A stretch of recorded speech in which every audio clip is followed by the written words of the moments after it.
Hello, beautiful people. Welcome back to our weekly live horror panel, our series KillerCon, where we have killer conversation.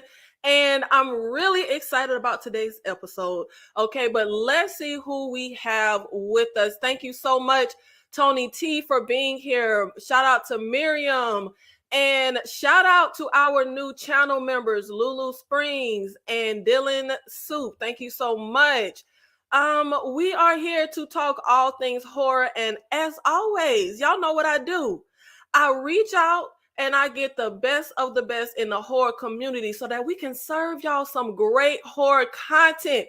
And y'all know suffering is the name of my game. So I got some fun stuff set up today to really get the blood like we gonna look, simmer down. Let's get ready. We're gonna bring everybody out, and then the suffering will begin as I get into the horror movies that actually left us terrified. You know, those horror movies that legitimately scared you. Now I am going to bring out my first guest, and if it ain't 70s or the 80s type of horror, if you don't have a naked woman somewhere in there, okay, she don't want nothing to do with it. Y'all, please welcome Miss Tyra, Struggle Reviews TV. Oh, Lord, you and my naked women. You know, Tyra want to see some titties, and I want to see somebody get so ass. So that's what I want to see. But I am open to other horrors. You got me nervous. Like you talking about some suffering. Child, have I not suffered enough on this panel? I'm scared, but I'm happy to be here, and I'm interested to get into all this horror. Yeah, you know, we get into my games. I'll be having something up my sleeve for y'all. Now we are going to get into our next guest. If you can count on anybody to have bad taste and like the worst horror movies, you know what? Y'all know I love my girl to death. Bringing out Miss K, the fifth wall, will always champion the people under the stairs. Every single time.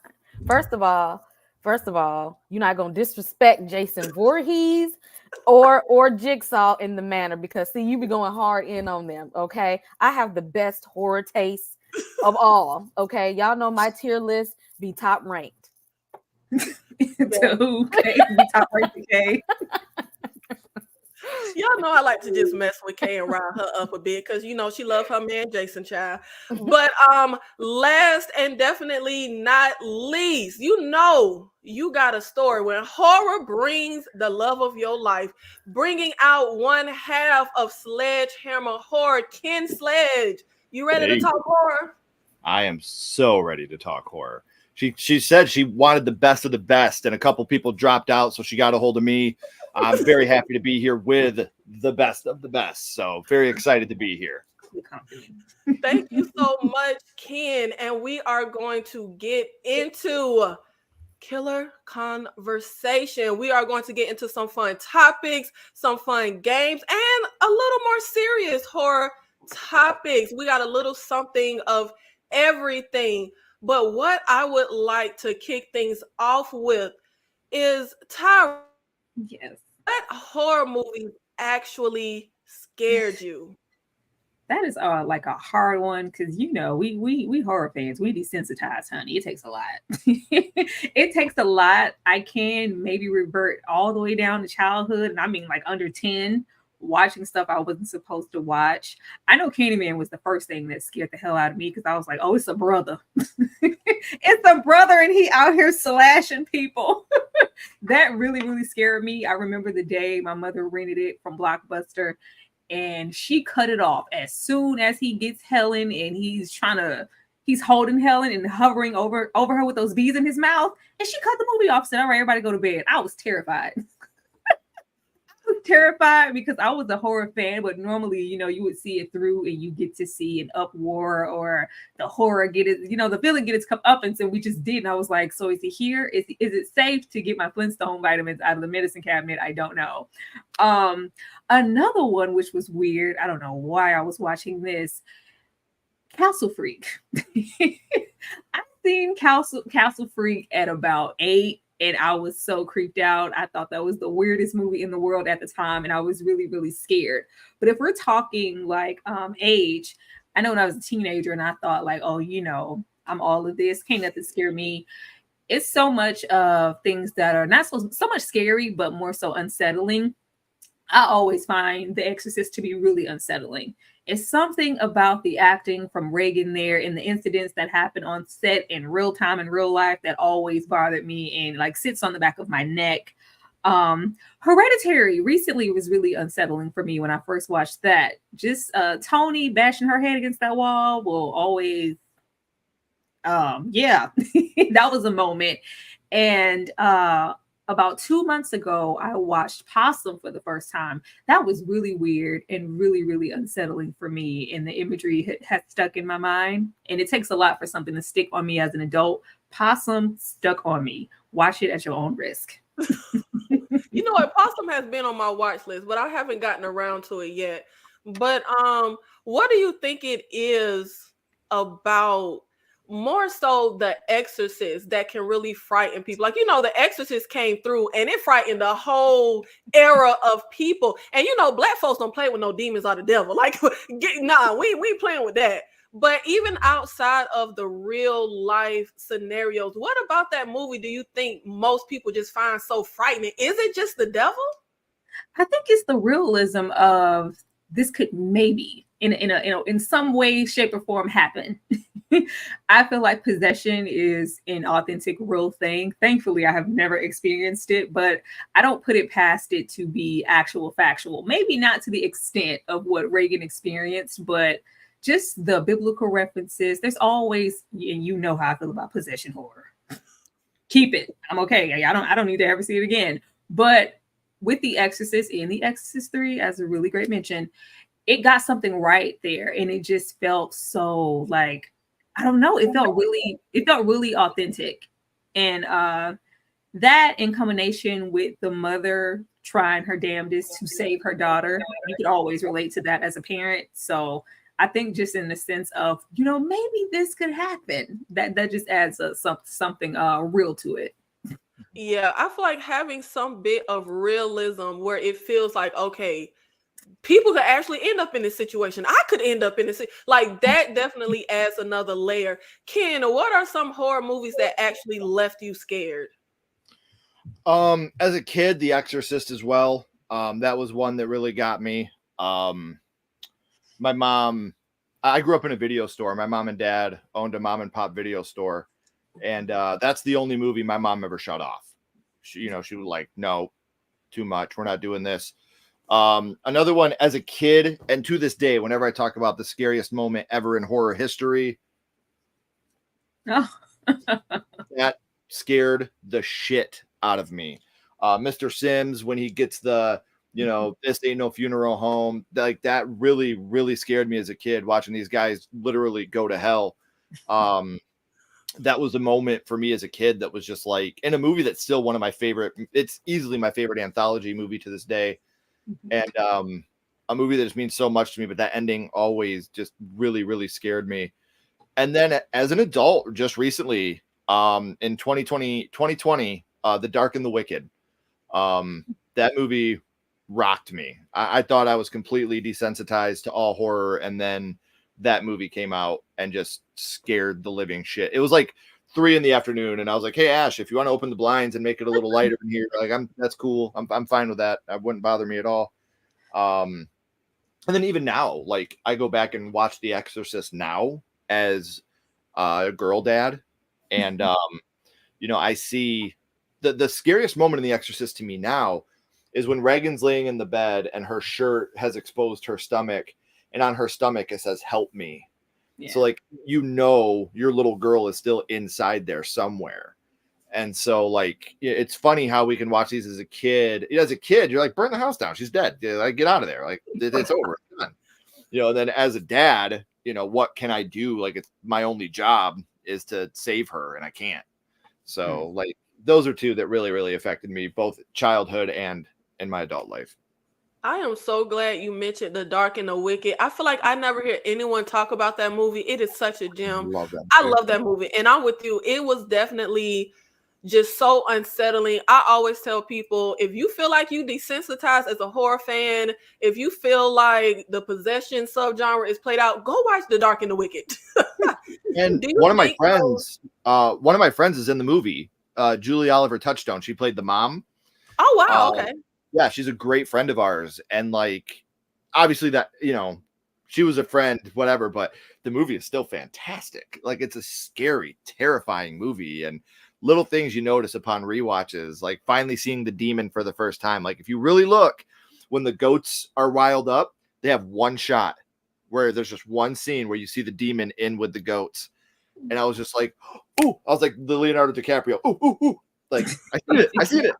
So yeah, it's such a fantastic movie, and it is streaming on Shudder for anyone that hasn't seen it. I cannot recommend it enough. Good. I watched it several times. I just thought it was really good. I wasn't scared though. I watched it right close to when my mother had passed away, so I think that's a reason why it. Like one of the scenes that scares me so bad is when Michael's doing dishes and he hears his mom singing and he turns around real quick. Like that moment alone just completely shook me to my core watching it, because I got it. I understood it. Like, did I just hear that? Like that moment to me was just heartbreaking and scary all at the same time. I'm surprised you liked it, Tyra, because you don't be wanting nothing to do with possession. I don't. That's an exception. I thought it was creative the way that they did it. As long as it's, stay away from the church and the priests and the pastors and the nuns, I can do something with it then. Well, and what I love about that movie too is it doesn't beat you over the head with what they're trying to do. Yeah. They don't try stupid jump scares all the time. They don't. It's just tension all the way through. They're just constantly building tension all the time, and you're like, please laugh or cry or scare, do something, please. And they're like, no, we're good. We'll just keep dragging this anxiety out for you.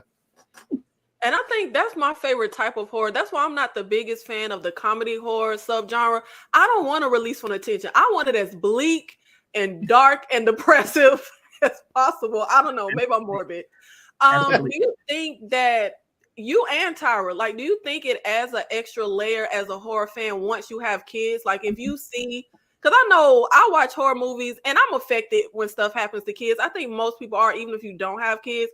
But does that add more of that realism when you think about if you are in a situation, if your child were in a situation, like you just said with Reagan, like the help me on her stomach, and knowing that, well, your daughter is still in there somewhere. Oh yes, it makes a difference for me. I think last year I watched both work versions of Goodnight Mommy, and I was like, oh boys, I brought my kids in. Like, if this ever happens, you see this, you run. I don't care if it looks like me. If you think I wouldn't even do that, you need to get out of the house. Like, it definitely makes you relate to what's happening a whole lot different for me. I think it depends. Am I getting along with my kids that day or not? if I'm fighting with my kids, I'll throw in Pet Cemetery and be like, oh, look at all the school money they're saving now. No more school supplies. No, I'm kidding. Yes, absolutely 100%. It's way worse. Like, even like a movie like Come Play. I don't know if you guys have seen Come Play. Oh, I love that movie. Autism is very big in our family. And so watching a movie like that where they do autism so respectfully, and that really, really, I bawled my eyes out at the end of that movie. Like, I was sobbing at the end, like when they finally lock eyes with each other for the first time. I got it, like I totally understood that moment. And so long answer, yes, it definitely is different.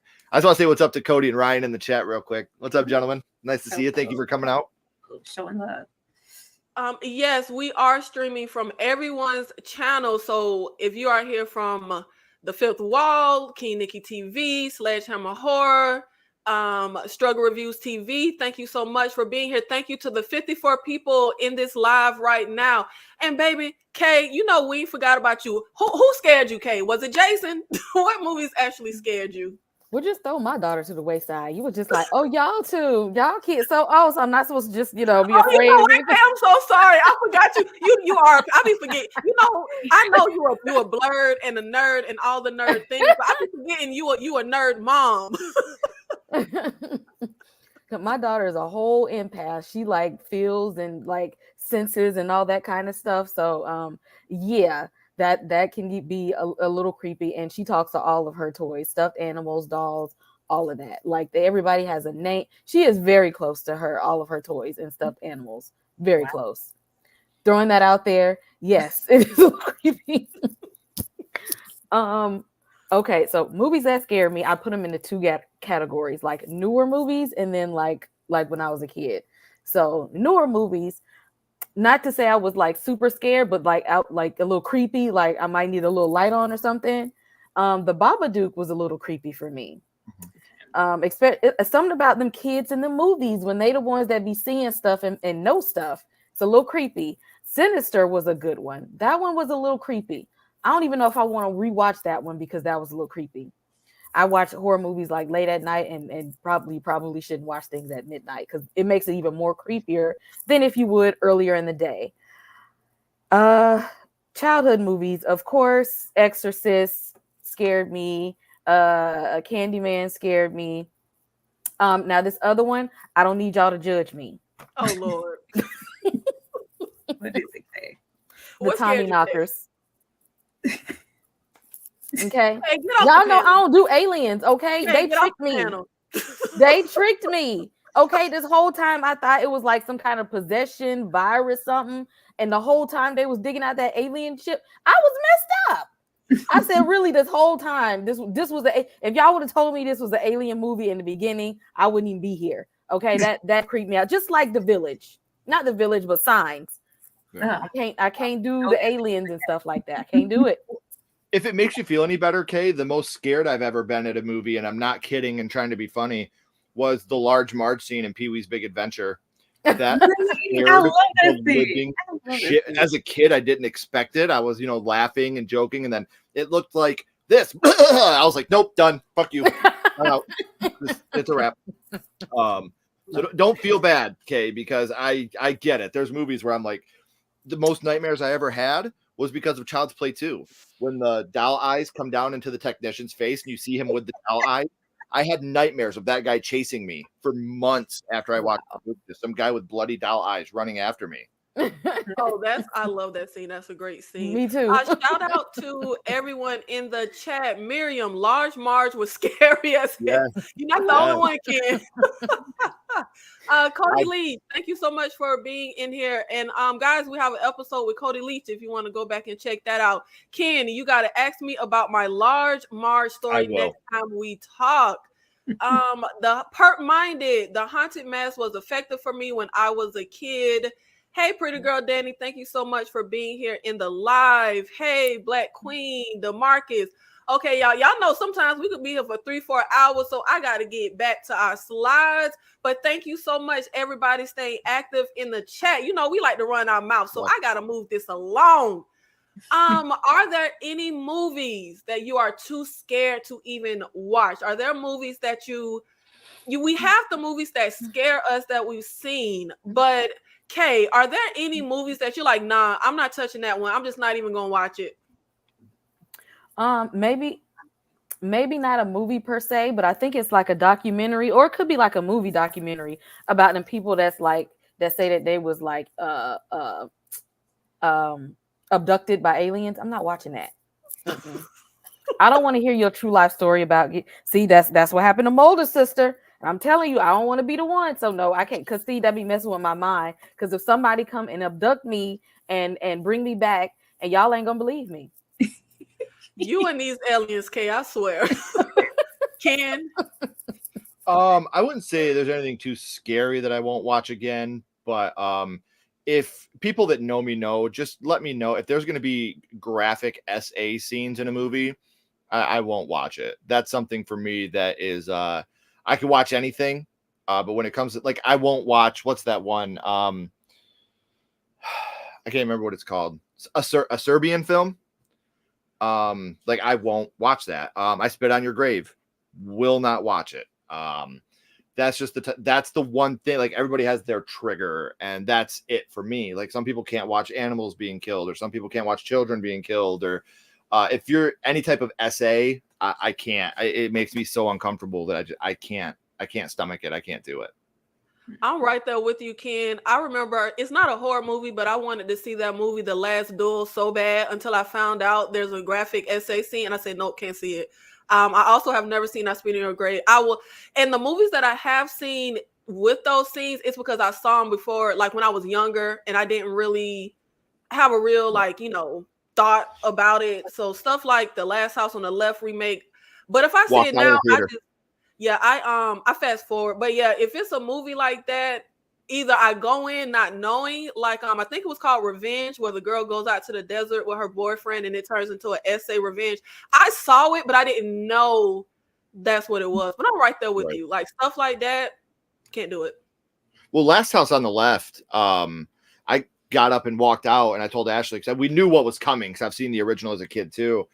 But when that scene, I was like, yep, text me. And I walked out and I waited out in the hallway, and she texted me, and that's when I came back. I can't, like, it makes my skin feel hot. It makes me feel like I'm going to throw up.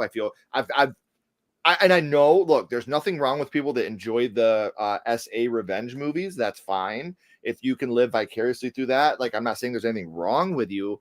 I can't do it. I've known people very, very, very close to me that have had that happen to them, and it's not something I can sit comfortably and watch. So again, if you can live, like, I know people that have had that happen to them that love those movies because of the revenge part, and like I said, if that's something that helps you, therapeutic for you, I hope it works. It's just not for me.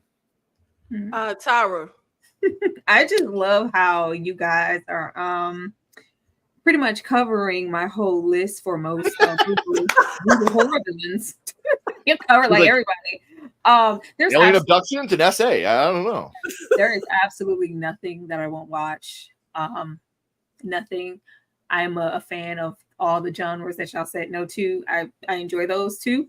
It's a plethora of things. Like, okay, I'm good on that. I won't watch it again, but I will pretty much watch anything. So you're pretty much like I'll at least try it once kind of person.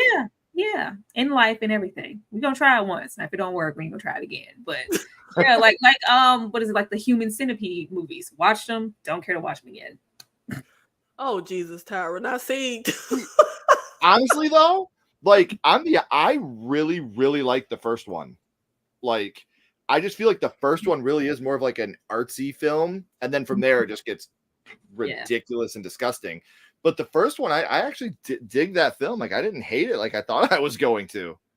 We're taping people's mouths to people's butts, and that's artsy. I don't know. I can't. Or a Saturday night at the Sledge House, whatever. Watching Human Centipede. Now, when we get into the horror that scared us, of course, we have to talk about the villains who exhibit the most brutality. And it's very serendipitous. I actually just saw a movie for the first time earlier this morning called Dread from, I think, the early 2000s. And there's a character in that movie called Quaid. Now, the movie is basically this guy who kills people, preying on them based on their fear. And I know that sounds very generic and like we've seen it all before, but no, we have not seen. This movie was so bleak and disturbing and depressive. And I feel like he was definitely one of the most brutal horror villains I've ever seen. And Victor Crowley as well. I always say I think Victor Crowley is a great villain stuck in a terrible movie. But he is very brutal, just ripping limbs. I always talk about The Loved Ones. I feel like that movie doesn't get enough love. That little girl and her dad, definitely brutal. I don't know how that kid survived. The Businessman in The Sadness, the Asian horror zombie movie. Tyra, who are some of the most brutal horror villains? We know you could stomach a lot. Exactly. That's why a lot of the brutality for me has to be kind of centered around reality. So something like Jason or Freddy, like this, that's more so fantasy for me. Now the Terrifier is an exception. Because for the blunt of that first Terrifier, I thought that was just a regular old man dressed up as a clown until he got up in the end. I was like, oh, which was a great surprise. But the brutality that he showed, old girl in the room in part 2, that went on forever. I was like, okay, like literally rubbing salt in the wound. It was a lot. That was pretty brutal for me. There's a movie from the 80s called Maniac. Pretty brutal. If you haven't seen Maniac, really dope film for me. Anybody that is in the Rob Zombie universe, we get real grapey, revengey over there in Rob Zombie land. Anybody over there, they are relentless and will not stop until you're dead. And I like the movies. Like brutal for me is you taking pleasure. You taking immense pleasure and really giggity in your kills. But getting back into the R revenge genre, anything from A Spit on Your Grave. I saw The Devil. Last House on the Left. A good one. Yeah, Last House on the Left. Anything that you taking immense pleasure in taking something like that away from a woman. Those are really gruesome to me. And then I guess I'll just put Jigsaw in there for good measure because that takes so much planning. That takes so much planning. And then at the end of the day, technically I'm killing myself. Terrible individual. Y'all know me and Jigsaw, we gotta love hate because he will kill you for jaywalking. Like I really, but I feel like one that you mentioned, I Saw the Devil. If you are a horror fan and you feel like, oh, I'm desensitized, they don't really.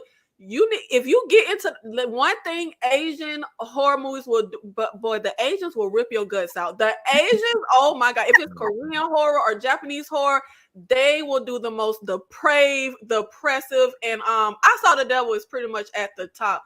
Ken, got to give a shout out to my boy Pinhead and his gash. I love Pinhead. I love the Cenobites. Pinhead actually won my Maniac Madness, our March Madness bracket. Pinhead was my winner on that one. And then one of the most vile villains that I don't think gets enough love or credit is Rose the Hat from Dr. Sleep. Mm-hmm. When she's torturing that baseball boy, is it going to hurt? And she's like, I hope so. Like, it's so dark and depraved, and she's beautiful and sensual. And like, she's to me, like one of the most perfect villains. And obviously, you could even go deeper into Art the Clown. I think Art the Clown is, one of the new, I think in 30 years from now, he'll be on a lot of people's Mount Rushmore of horror, like the way that we put Jason, Michael, Chucky, Leatherface. So yeah, I mean, I think that those are probably the most brutal to me. The top would be Pinhead and Rose the Hat. I think they're both. I would love to see a Rose the Hat prequel, like a Dr. Sleep prequel that's focused just around Rose the Hat, or a Dr. Sleep sequel that's just focused on Abra as she ages and what happens with her shining. I loved that movie. It's my favorite horror sequel. So I would love to see that story continued in some way. Yeah. Oh, I would love for them to bring Abra. One of our few black final girls in a horror movie. Like Abra came through like, we gotta help the baseball boy. Yeah. And what I loved about that is like you have this young person of color that is the antithesis of a hero. And I think that continuing her story, and like she's still working with Mike Flanagan. Like she just did that new TV show he did. Yeah. And so like she's still working with Flanagan. So I think Flanagan could write a great Dr. Sleep sequel based, if Stephen King would allow it, based around Abra and how we watched Danny go from The Shining to Dr. Sleep. To see Abra go from Dr. Sleep to her next step, I think would just be an absolute breathtaking thing. Yeah. And Nikki, throw audition in there. I always forget about my baby audition. I love it. Yeah. But y'all, I'm told y'all them age. Kay, you got to start reading these movies, babe. Like you missing out. But Kay, you cannot mention Jason. Who are some of the most brutal horror villains? First of all, Jigsaw is not the most brutal horror villain. Okay, he's out here doing the Lord's work. He only targets the people that be mean to other people. Okay, he is going after the ones that ain't quite right. He's trying to be vengeance and seek justice so people can live their life right. Okay, I don't have a problem with that. Minimal thing.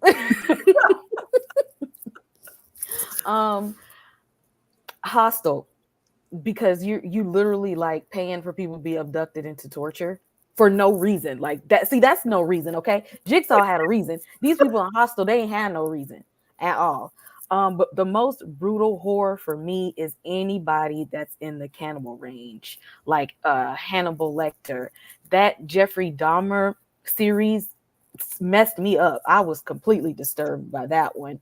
That movie Fresh, like anything that's got to do with cannibalism, that to me, that's like top level brutal. Because not only are you gonna take me out, but then I can't even exist no more. Like you have to use me for nourishment. Oh no. That's a good segue into The People Under the Stairs, right, Kay? So you see how I can always relate to it. Man, we almost made it. You see how we can always wrap that around. We're right there, Kay. We're right there. Jeez. He got to come back. Now, Kay, if you like cannibals, you have to see that Bone Tomahawk movie that we talked about yesterday. You got to sit through, but if you like cannibals, trust me, it will pay off. But I'm surprised. I did try that movie. I just ain't get to the end. You got to get to the end, Kay. You got to get to the end. But I have to also add my guy Mick from Wolf Creek and another foreign film, Inside. The Lady from Inside. Talk about sadistic, brutal. I'm telling you, them foreign films, that's where it's at. Now, we always hear a lot of talk in the horror community about PG-13 horror. When we hear about a horror movie coming up, it's I hope it's rated R. I hope it's rated R. And I personally think PG-13 horror gets a bad rep. There are tons of PG-13 horror that I like. The Skeleton Key, Carriers from 2009, A Quiet Place is PG-13. Kay, are there any chances that a PG-13 horror can actually scare audiences, or is it just for kids? I think it can, especially people who are not used to horror. There are some people that don't do horror. And some PG-13 movies can push it. Not the first movie, but the second one, Ouija. That one was really Origin good. of Evil. Mm-hmm. That was a really good one. I wouldn't even recommend that one to people who don't like horror movies, but it's PG-13. So some of them can definitely have some moments especially that it's not like a lot of gore. A lot of PG-13 movies rely on jump scares. And if you're not used to horror, if you don't like horror, them jump scares is going to be what gets you. So you don't think that like hardcore horror fans could ever find anything in PG-13 horror? Well, the hardcore ones we've desensitized anyway. I like PG-13 horror. Ken. Some of the scariest movies that have come out in the last 20 years have been PG-13. Thank you. The Ring, Insidious, The Exorcism of Emily Rose. Like, these movies are all PG-13 and they are genuinely scary movies. The Ring scared the shit out of me the first time I watched it. Didn't even realize it was PG-13. Insidious, another movie, probably the greatest jump scare of all time is in Insidious. And PG-13 horror can be really, really smart too, like Devil. M. Night Shyamalan produced the movie Devil about the people in the elevator. That movie's brilliant, and I love that movie. Megan. I think Megan is a great gateway for people to get into horror. Happy Death Day and Happy Death Day to You. I think those are both amazing horror comedies that could kind of break that barrier to get people into the horror genre as kind of a stepping stone to get them into something scarier. But like I said, as a hardcore horror fan that's loved horror for a very long time, the first time I saw The Exorcism of Emily Rose, that movie was like, holy shit, this is amazing. Yeah, I thought that movie was fantastic. Same thing with what was the other? The Ring was one, and then Insidious. Like, watching Insidious, I was like, wow, like, this is PG-13, you know. And again, that jump scare of when you see the lipstick face demon right next to Josh, you know, because you don't expect that because you just saw the scare. Like when the mom's telling the story and she's like, I asked him what he wanted and he pointed at Dalton, and then it cuts back and then you see the lipstick face demon again, like boom, and you're just like, holy shit. So for those of you that don't know Sledgehammer Horror, Ashley and I just released a top 10 PG-13 horror movies about 3 weeks ago. So subscribe and check that out. And if you're here from Sledgehammer Horror, make sure you're subscribing to all these amazing people that you don't know yet.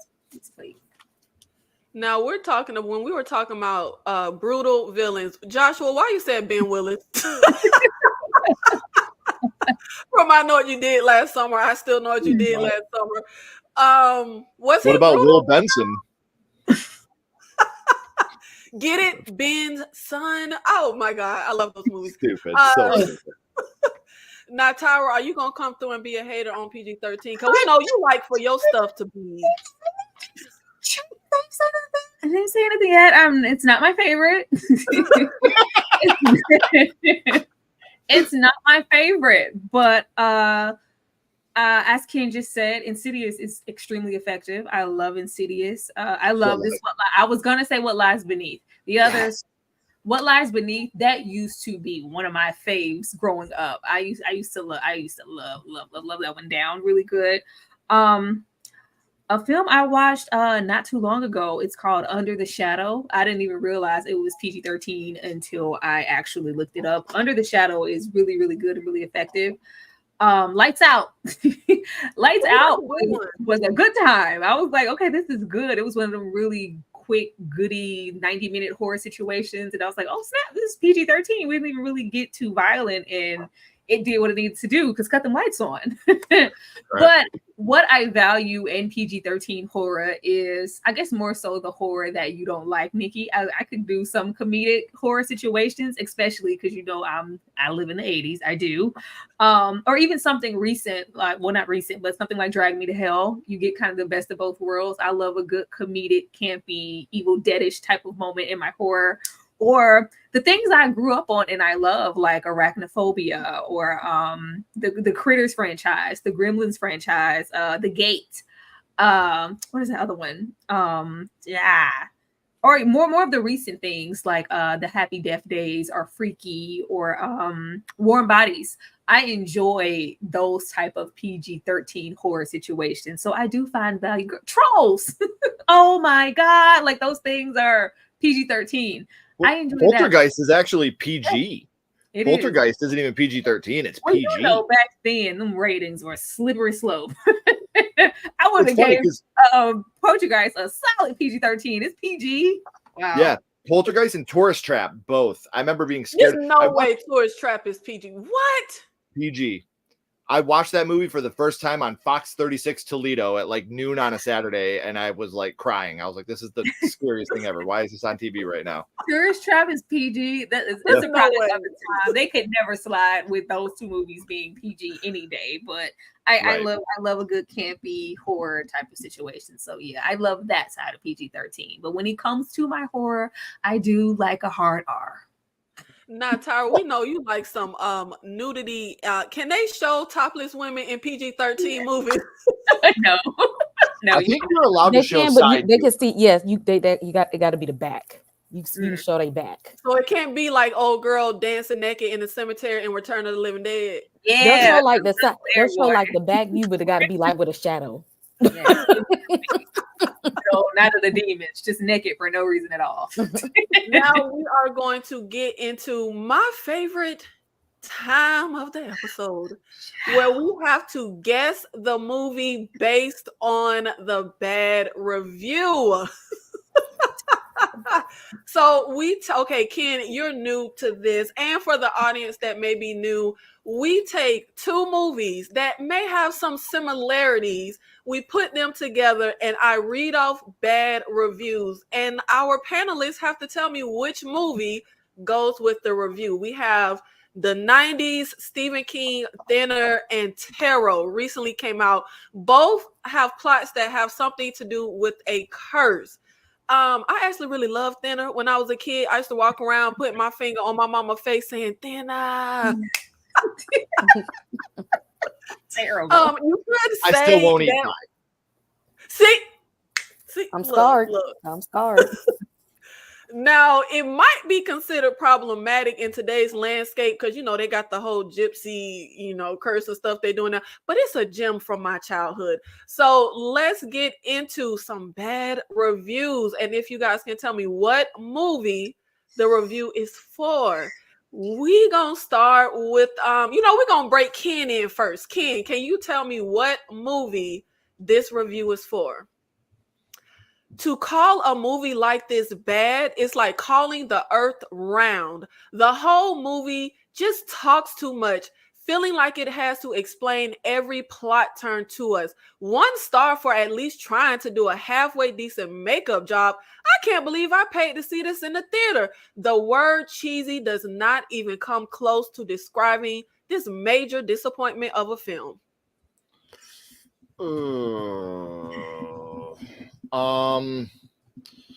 I'm gonna say I'm gonna say Thinner just because of the makeup job line. You are correct. Okay. I can't believe you got it. See, I thought when they said they saw it in the theater, stuck I for thought a that second. would throw you off.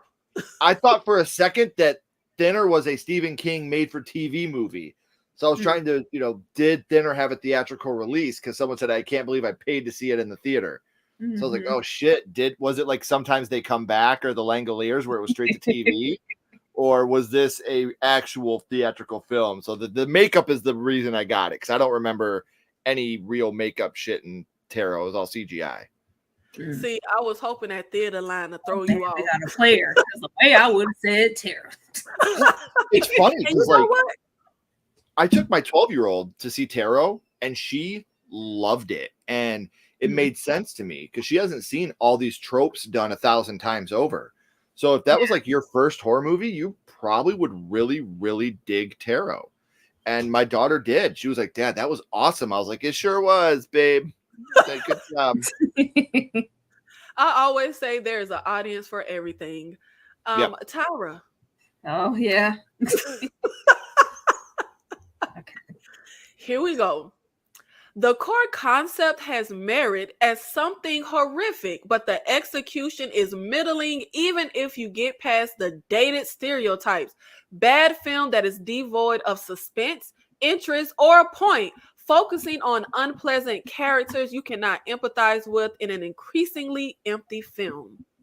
Oh, man, I don't know. Because you said dated, stereotypes, and I know the gypsy situation was very problematic in Thinner.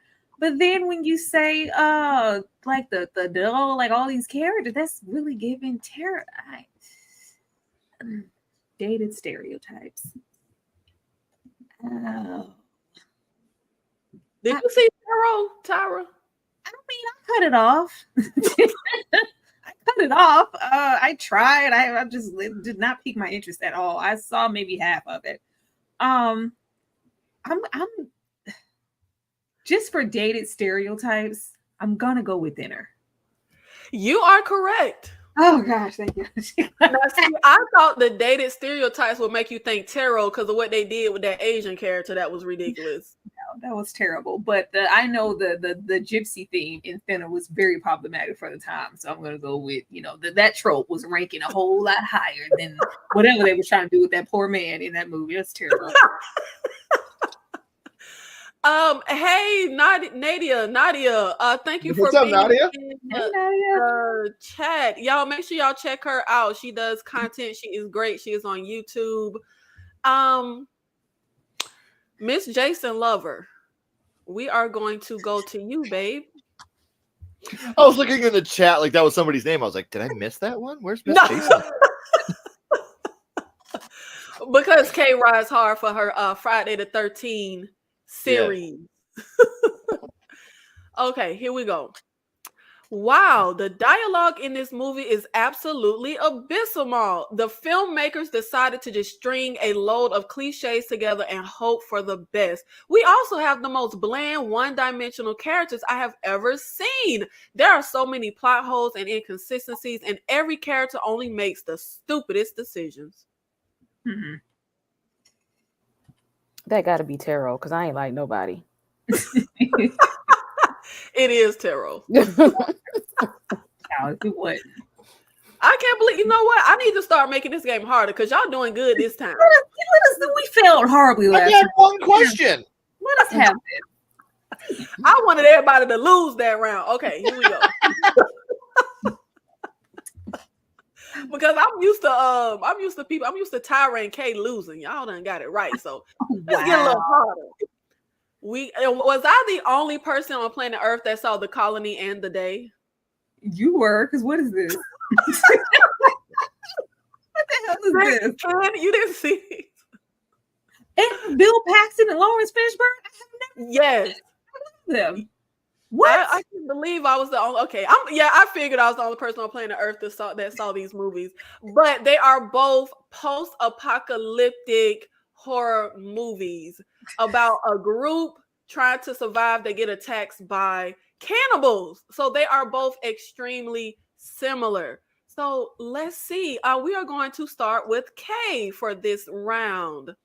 Now, how are you gonna judge us on some movie we ain't seen? What is The Day? Look, I just broke the movies down for you. I mean, you couldn't put Steak Land here. I love Steak Land. I'm just playing. Go ahead. And y'all also know, I pick these movies for a purpose when we go through all our games, so we can introduce people to the movies that people don't talk about.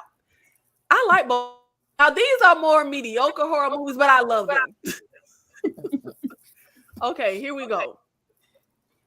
Why are the female actresses' hair always done in these post-apocalyptic movies? There's no clear storyline in the movie, and the scenes just get extremely dull and boring at the halfway mark. Everything is predictable, and these are the stupidest survivors. What you got, Kay? I don't know how I'm supposed to know that. I don't know these people. I don't know these people, but I'm gonna guess The Day. No, ma'am, it is The Colony. Well, how am I supposed to know? I don't even know if there's girls in these movies. Well, y'all are supposed to be horror fans. I need to pull all y'all horror cards because y'all ain't seen these horror movies. You want us to see the B-rated? This is probably a D-rated. These are D-rated movies. Okay, No. This ain't They're even D. D. These is D's. Are these on Tubi? Right, exactly. You pulling from Tubi and Shudder. Is this on Tubi? These are B-rated. Okay, we ain't gonna put them down in the D column. I give it a C because I ain't never seen these two. That's because just say that I'm more well versed than y'all. Okay. Oh, yo, Queen Nikki. You stoop so low to watch your horror movies? Okay. Tyra. Yes. Apparent ripoff of the movie The Road. The dumbest people somehow survived the apocalypse, and there's digital blood. So yeah, it's like a poor man's Book of Eli. Absolutely nothing interesting happens in this film. The Road and Book of Eli. Well, both of those have a brownish, color, hue, or tint to the edit of the film. So based off of that, I'm gonna say The Day. You are correct. See, CK, there is a way to win the round, even if you haven't seen the movie. That's called a guess. An educated guess, okay? It has nothing to do with the plot of the movie at all. And plus, which poster gives you The Road? There was no snow in The Road. See, there's a way. Ken, let me see. I guess a post-apocalypse is always going to involve violence, but this is hard to stomach. There's no way CGI blood and guts are cheaper than practical ones, so I don't understand the prevalence. The Colony. You are correct, sir.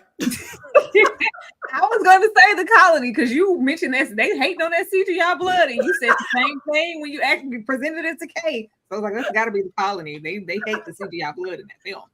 Now, see, everybody got their round right, but you can't. So there was a way. You just want us to watch those movies because you like them. Yes, I do. Just say that. Look, if you want us to watch those movies, just say that. Everybody in the audience, you should go watch The Day, and you should go watch. These are literally the same movie, Nikki. Like, dang. That's the point of the game. Sorry, We have two disaster movies. I redeemed myself. And you know what? Since you running your mouth, you're gonna go first this round. It's okay. Here we go.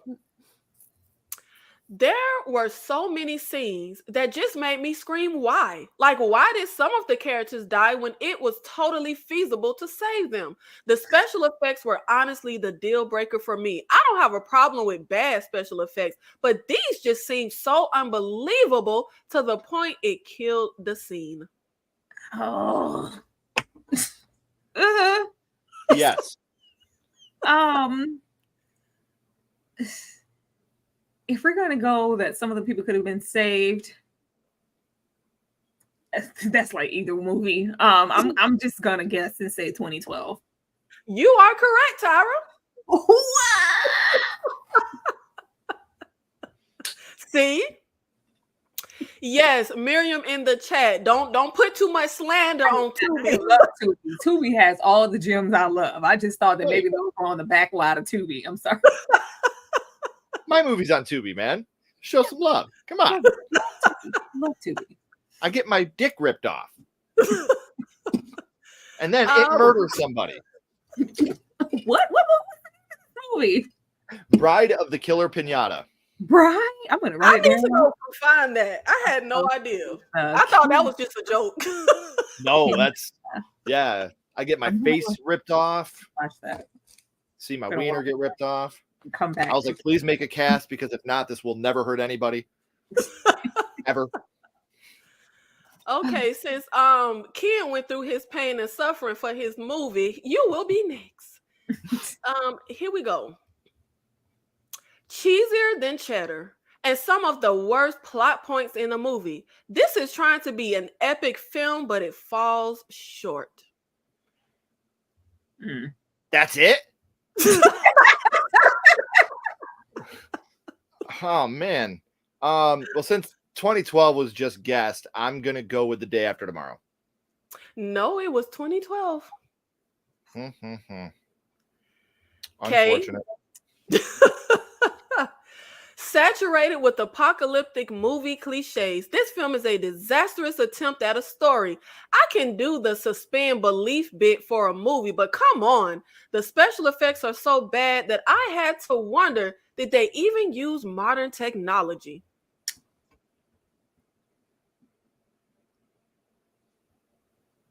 Yes. Yes, what, Kay? That's the answer. Yeah. No, that's not the answer.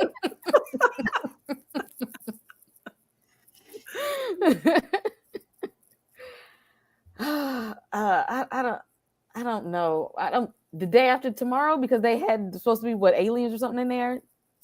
Girl, you know what, Kate? You know what? It ain't no damn aliens in The Day After Tomorrow. What movie I'm talking about then? What movie I'm thinking about? What is that? Ain't that the movie with Dakota Fanning? I don't know what. That's the one with Tom Cruise. That's War of the Worlds. War of Worlds. Was there snow in War of the Worlds, Kate? Hey, come on. War of the Worlds was me. War of the Worlds was me and Ashley's first date. Swear to God. That's hilarious. Did she get it right? She said Day After Tomorrow. Is it right? It's 2012. Oh, dang. Well, I was thinking The Day After Tomorrow was a movie that it was. We finna take Kate's horror card. We finna take your movie buff card. We taking your black card. We taking every card in your arsenal. We can take your card for giving us these questions. Why you ain't had a World of Worlds on that then? Why you put the other one there? Oh man, I've never seen. Why would I have the K? You gonna take my card because I've never seen Extinction? I don't know what that is. Did you at least see Carriers? I did. Let me write Extinction on my card. Is this Resident Evil Extinction? Y'all don't be deep in the genre like I do. Ken, did you see either of these movies? I saw Carriers. Okay, thank you. Okay, at least you saw Carriers. Okay. I saw Carriers. I just didn't see Extinction. Okay, I already know you ain't seen neither one of these films because you don't watch them, but the people under the stairs. Thank you. I've seen Carriers. Okay. But it's the Resident Evil Extinction. That's not that? No, it's not that. Kay saw Carriers because she thought it was the movie where they were carrying the people to the under the stairs. She thought it was pretty cool. And so we tricked her, but she has seen it. See, I'm always there for a good virus outbreak. And these are not the B movies, shanky movies. Carriers and Extinction are both good movies. Now, but Carriers is you know, it ain't like high budget or anything. But it's you don't have to be high budget. Oh, Lord. Okay. Now, let's start with. Okay, my key card does not have the review, so we gonna move on to the next round.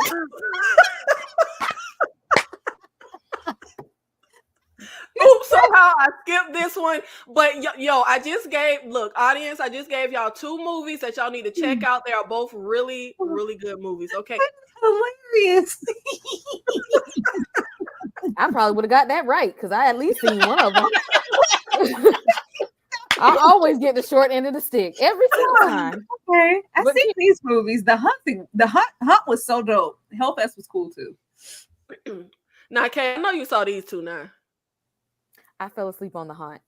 You know, I mean, I do visit Shudder on occasion. I love Hunt, and I appreciate the fact that Hellfest had some Tony Todd presence. I watch anything with Tony Todd. Yes, it did. He's a legend. Okay, Ken, did you see Hunt and Hellfest? Yes. Yes. Okay. Yeah, you know what? If it ain't Friday the 13th or the people under the stairs, I guess Kay just ain't watching it. I told you I watched it. I just fell asleep. And Hunt was good. Really good, Kay. Give it okay, again, I be watching stuff too late at night and I went to sleep on it. You know what? Okay, we're gonna start with Kay. Okay, we start with you. Both movies are Halloween themed horror movies about a group of friends, and that's all I'm gonna give you because you don't be watching nothing. Okay, here we go. This is instantly forgettable, irritating characters, and it's a pity they didn't kill all of them. The epitome of what modern horror has become: excessive bloody murder, a bland plot, and poor effects. No horror, just shock. All the above. D. Okay. That is a hard one with the. I know which one I think it is, but I don't know. Come on, Kay. I'm only guessing Hunt because I seen some of it before I went to sleep. And you are guessing wrong. I was going to say, like, the effects in Hunt were like, yeah, the ones in Hellfest were a little shaky, just a little shaky. Well, I don't know what to compare it to.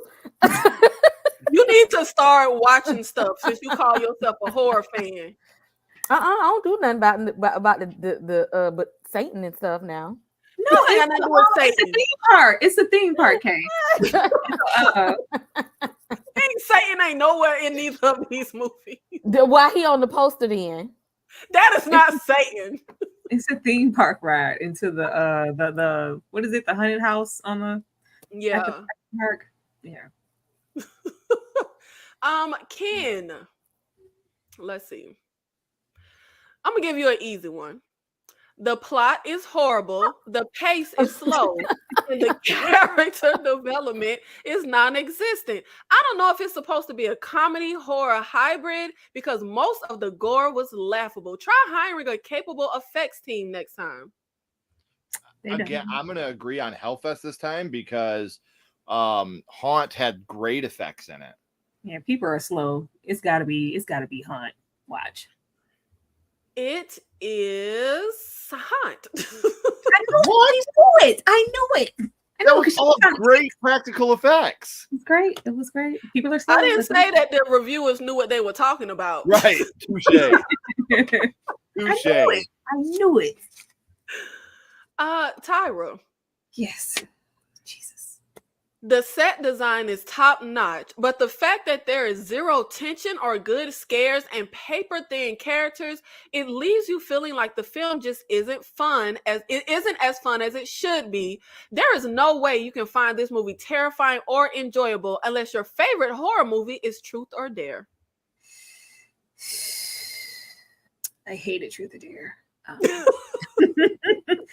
We were getting into set because this is a hard one. But when you're talking about the set, because Hellfest looked good, it just the characters were, sucky. It just didn't. The payoff wasn't there. Damn it! I was doing so well. I'm gonna say Hellfest. You are correct. Oh Lord, I'm cooking with gasoline today. Everybody flying through, except for Kay. I like high quality horror movies. Yeah. Excuse me, ma'am. These are high quality. Now I know you saw Nightmare on Elm Street, Kay. I mean, I have, but that is not high quality though. It's definitely high quality. Don't you dare disrespect a Nightmare on Elm Street like that, Kay. Ever. No, all Freddy movies was low budget, except for A New Nightmare. You know what? You know what? We're gonna have all the horror fans just come to your door. They're gonna get you, Kay. I mean, I love Freddy though, but they ain't really throw him a lot of coins. Now, was I the only person that saw Mara? I saw Mara. Okay, Ken. No. Okay, well, it's pretty much like A Nightmare on Elm Street. You can't fall asleep or you will die. But Mara is actually pretty good. It's decent. Okay, I am going to start with, Kay, I'm finna give you another chance, hon. You got to redeem yourself, okay? And I'm going to give you a really easy one, okay? The burned guy really bothered me.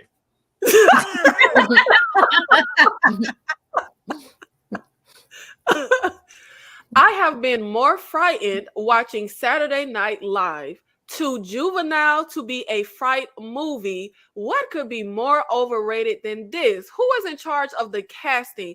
Everyone is awful. No one can muster capable line delivery. I'm only guessing Freddy because I ain't seen the other one. So I don't have anything to compare it to. It is Freddy, K. Oh, maybe that one wrong now. That was I was a fool because that was a fool statement they made. I don't agree with that one. Yeah, that was a review for Nightmare on Elm Street. One of the rare early films where everybody's acting was awesome. The hell, Right. I know. Johnny. I don't know what that review was talking about because they also went into how the lead girl was too young. I was like, what are you even talking about? Okay, Ken. Can't sleep because your nightmares literally kill. What a joke. Horror is scary when it's grounded in reality. And God, the lead girl was annoying. I kept hoping she'd fall asleep and never wake up. I'm gonna say Mara because if they're talking about my Heather Langenkamp like that, I'm going address hunting tonight. You are correct. It is Mara. Oh, Lord. Someone just saved themselves a lot of trouble. You say he roll it up. Okay. Tyra, are you ready to continue your streak? No, but I don't have a choice. Let's go. Okay. I'm finna give you one that's gonna probably trip you up. Oh man, why would you do that? I may be new to the horror movie genre, but it's my understanding that horror movies are supposed to, be scary, right? This was a terribly boring nightmare to watch. What is with horror fans holding up this movie? Now, see, you be trying to trick me because when it's gonna be something like horror fans holding up this movie, you know I'm gonna ride for a Nightmare on Elm Street, but you be trying to trick me with your wordage. I don't know. This could be a scam. Because I know you think I know. This could be a scam. Because this is what she does. She's picked something and she know I'm gonna go for the obvious choice when it wasn't that. Because you know how us horror people, especially us 80s folks, we go ride or die for Nightmare on Elm Street is one of the favorites. It's a classic. Mara, however, is not. So I'm gonna go with Mara. Is Laundry Day your sub, Tyra? Yes. They gave you the answer in the chat, babe. It's Nightmare on Elm Street. I was doing so well. You're trying to trick me. I just knew it. What happened to us not getting into the obvious answer, Nikki? Huh? Set me up. I knew that would trip you up. Because, are horror fans propping up Mara, Tyra? No, we're not. But I knew you would think that I was tricking you and would choose Mara. I can't stand you. So someone's playing checkers and someone's playing chess. I see how this is going. Yeah, clearly I was playing Monopoly. I wasn't doing what I was supposed to do. Okay. I don't know why I have the movie poster for the original The Omen, but I am talking about The Omen remake and Case 39. Okay. And I know everybody saw both of these, chat. Yes. Okay, we are going to start with Ken. This movie gets a higher status than it deserves. I hate the horror trope of the evil kid. If y'all don't just kick that kid down the stairs and call it a day. God damn it. Case 39. It is the Omen remake. See, because you said they propped this up more than they should, I thought for sure it wasn't the Omen remake because that movie was not propped up. And what I did also said, kick them kids down the stairs. You know them stairs were heavily placed in the Omen. That should have gave it away. Kick that kid down the stairs. Okay, we're gonna go with the person that's always on this panel saying F them kids. Tyra, we know you hate an evil kid trope. Dude, F them kids. Kids are in horror to be killed. Kill them kids off. I don't want to see an evil kid. Okay, come on. The mystery is solved within the first 5 minutes. The best acting was by the kid. How did this dud get A-list talent signed on? Nothing in the movie was a surprise for those who like a bit of bloody violence with their horror flicks. Forget it. Oh, this is definitely Case 39. If it's not, somebody lied. Case 39. It is Case 39. All right, don't play with me. K. A scary movie without a single scare. Look at the crap the Hollywood machine churns out. Wake me up when I'm supposed to be scared, please. And shame on you for promoting violence against children.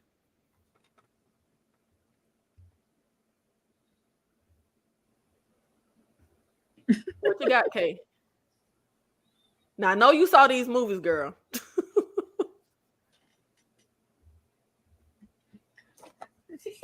Case perplexed.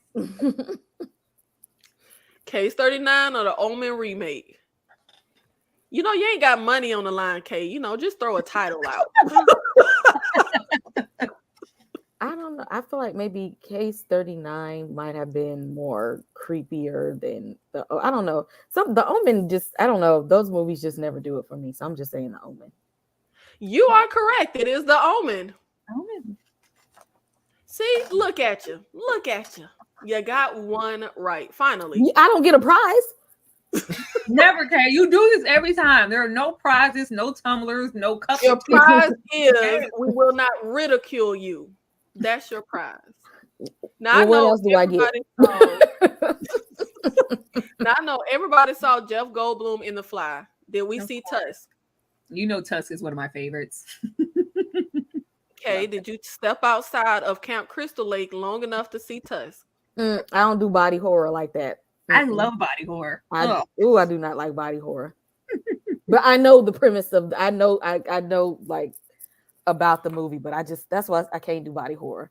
Yeah, only thing bad about Tusk is that cameo from Johnny Depp. Everything else was wonderful. Since you can't do body horror, we will start with you, Kay. Okay. I don't know what was with my brain and my answer key, but I did not get the reviews for these two, so we're gonna skip this round. Dang, I would have guessed because I know The Fly. You're gonna take two of my faves and you just threw it on the ground. Wow. And I'm so mad. I really wanted to do both of the body horrors together. But we are going to do the Texas Chainsaw Original and the Texas Chainsaw 2003. I know the whole panel saw both of these movies. And Kay, we are still going to start with you. The Fly. I'm a big fan of horror films, and when I rented it, I expected to see a good one based on nearly all reviews I've heard from people. I don't know what people see in this movie because honestly, it was awful. This was literally no plot, the acting sucked, and there was virtually no violence.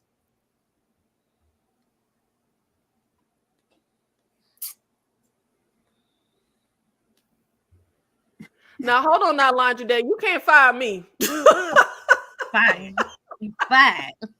You fired, Day. Read the first sentence Thank again. you, Miriam. Not too much on me, okay? Y'all, look. No, put my comment on the screen. I said you were fired too. You fired. Pimps mess up too, okay? Pimps mess up too. What you got, Kay? The original or the remake? I don't know. Was people renting movies in the early 2000s like that? You do know people can rent old movies in any era, right? I don't know. I'm going to go with the original one. You are correct. It is the original. Ken, this is in my top 10 worst horror movies of all time. This travesty has so-called professional actors who are actually worse than those that you see in low-level movies. The level of sadism and violence is on par with the later editions of Friday the 13th. If they're talking about the later editions of Friday the 13th, I'm going to say the remake. You are correct. Oh, man. Tara. Yes.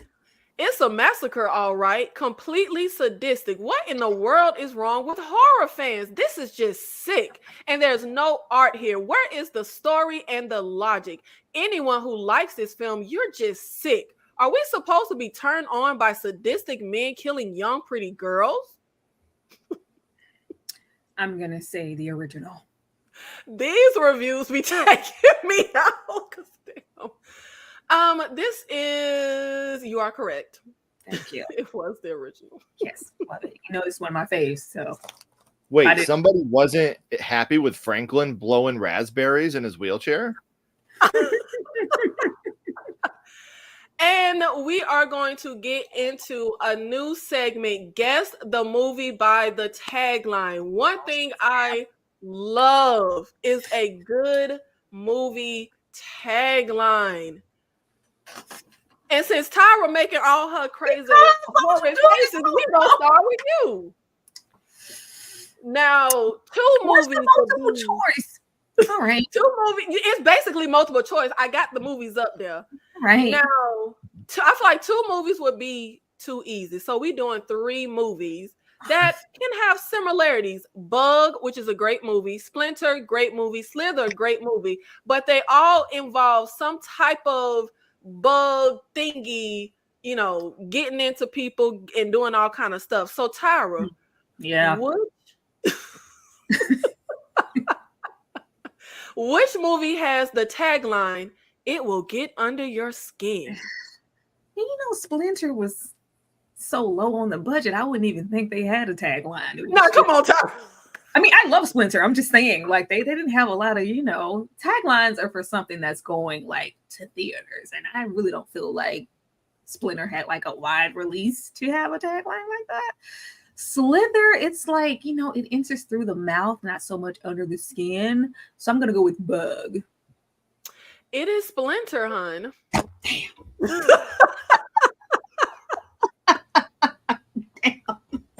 They had more budget than I thought. What no bugs in Bug? But they thought Ashley Judd them thought it was. They thought it was though.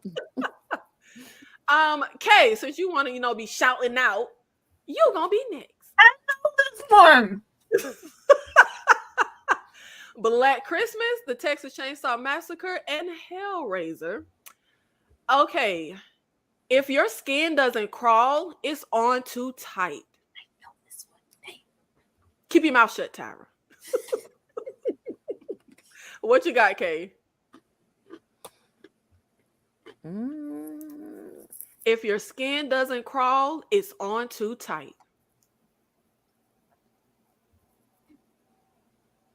Let us know in the chat what your guesses are.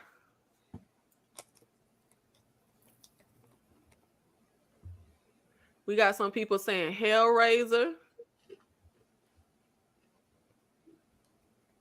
What you got, Kay?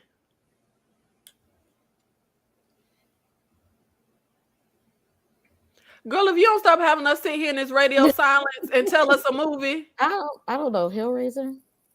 No, ma'am. Black Christmas. No, I would have never guessed that one. My next was going to be Texas Chainsaw Massacre. This one. I know this one because the tagline, I was always like, this doesn't match. It does not match at all. It does not match. I figured y'all would think it was Texas Chainsaw Massacre since he would put the people's skin on his face. Ken, Invasion of the Body Snatchers from the 70s, Body Snatchers from the 90s, or They Live. They'd kill to be you. I know. I'm gonna say Body Snatchers. You are correct.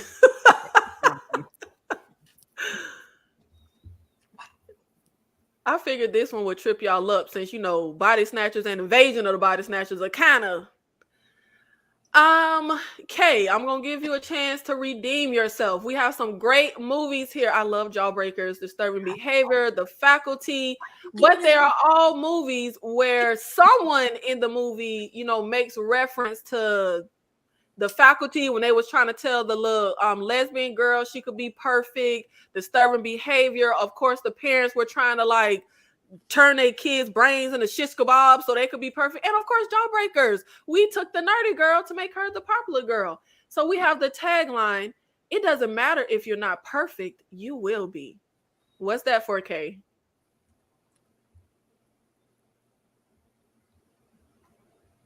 Disturbing Behavior? That is correct. Now, see, look what happened when you put forth a little effort. Why you give me that? I knew that. You're gonna give me something hard, something that's attached to screen that I'm not gonna know. Ken, we have The Last House on the left, the original Evil Dead 2013, and the original The Exorcist. Keep telling yourself it's just a movie. You know what? I'm gonna say The Exorcist. Which one is it, Tyra? Leave me alone. I don't care. I don't even care. Because I thought you was over there mumbling because you know it. No, I ain't gonna say nothing else. It's fine. Don't get me in this moment. That is incorrect. It is The Last House on the left. I don't fuck with that. It is. Hey, thanks that horror couple. You know these my movies. Then you gonna try to give me Lord. Super chat for Ken. You want to read your super chat, Ken? Hey everyone, what's up, Ken? Hello, Rob and Kaylee. Happy to meet KillerCon 007, the 7th episode. Awesome stream as always. They are amazing. If you guys are not subscribed to these three amazing creators, anybody that's here from Sledgehammer Horror, please subscribe to all of them. They are amazing. You are going to love their content so much. Thank you. Nikki, it's another super chat up there from Dane C. Please get it. Or you're going to tell me that you didn't. Correct. Read the super chat, Tyra. Thank you so much, Dane C, for the $2. Nikki is pulling from Roku Film Library, shaking my head. Now look, just because y'all look, I ain't new to this, I'm true to this, okay? All I do is watch horror, okay? And guess what you are now, Tyra and Ken? Guess what? What? You rich? I am very rich. I am very rich. I am very rich. I am very rich. I am very rich. I am very rich. I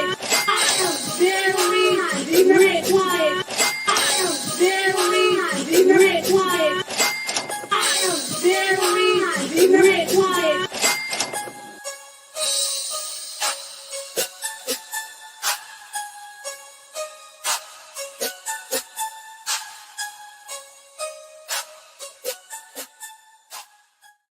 So love to see it. Thank you so much for the super chat supporting Ken and Tyra. Now let's get into Tyra. Are you ready? I was ready for the last two, but I ain't ready for this. All right. Daylight's End, a movie that I love, where you have a man in a post-apocalyptic world. Is he alone? And 28 days later, where you have a man in kind of a post-apocalyptic zombie world who wakes up and is he alone? And of course, I Am Legend. Tyra, the last man on earth is not alone. What movie is this for? Okay. 28 days later, he was not alone. I've never seen Daylight's End, so if it is, I couldn't tell you. I'm gonna go with I Am Legend. And you are correct, ma'am. I am very rich. I feel like this has been an easy one because that was literally the marketing for I Am Legend. Is the last man on earth is not alone, and like what's there with him? That was the whole like marketing at the time. Ken, we have space horror and something that's kind of like space, deep sea, Event Horizon, Alien, and Spear.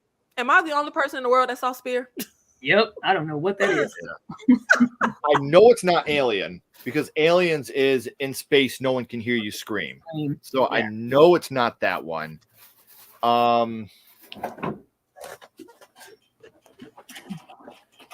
Terror can fill any space. Heads, Event Horizon, tails, Sphere. Tails, Sphere. That is correct. Your coin did you justice. And this coin is now going in my pocket because now this is my lucky coin. Yes. I can't believe the coin steered you right. Yo, Spear is a good movie. Dustin Hoffman, Sharon Stone, my mind going blank. Samuel L. Jackson. That movie is really good. I'm done with you recommendations. I'm finished. Look. I have pristine recommendations, okay? Yeah. I will say that I think that Event Horizon is such an underrated film. Love like, it. Event Horizon is the perfect mix of Alien and Hellraiser. Like it's just such a fantastic, wonderful film. Oh no, you didn't. The Equalizer. I saw Spear. I wish I hadn't. Oh, my people. My people. I like Spear. That was such a good little 90s like sci-fi horror movie. And I mean, it's a great cast. Okay, we are getting into movies. The Cell. I know y'all be hating on Jennifer Lopez, but I love The Cell. The Cell was awesome. Beautiful movie. Identity and The Silence of the Lambs. All three great movies. Of course, one is a classic movie. Kay, once you enter the mind of a killer, you may never get out. Which movie is that from? Once you enter the mind of a serial killer, you may never get out. What you got, Kay? Identity? No, it's The Cell. She literally go into his mind. Girl, I ain't never finished that movie. Hey. We actually had to stream early tonight because we were worried Kay was going to fall asleep. Okay.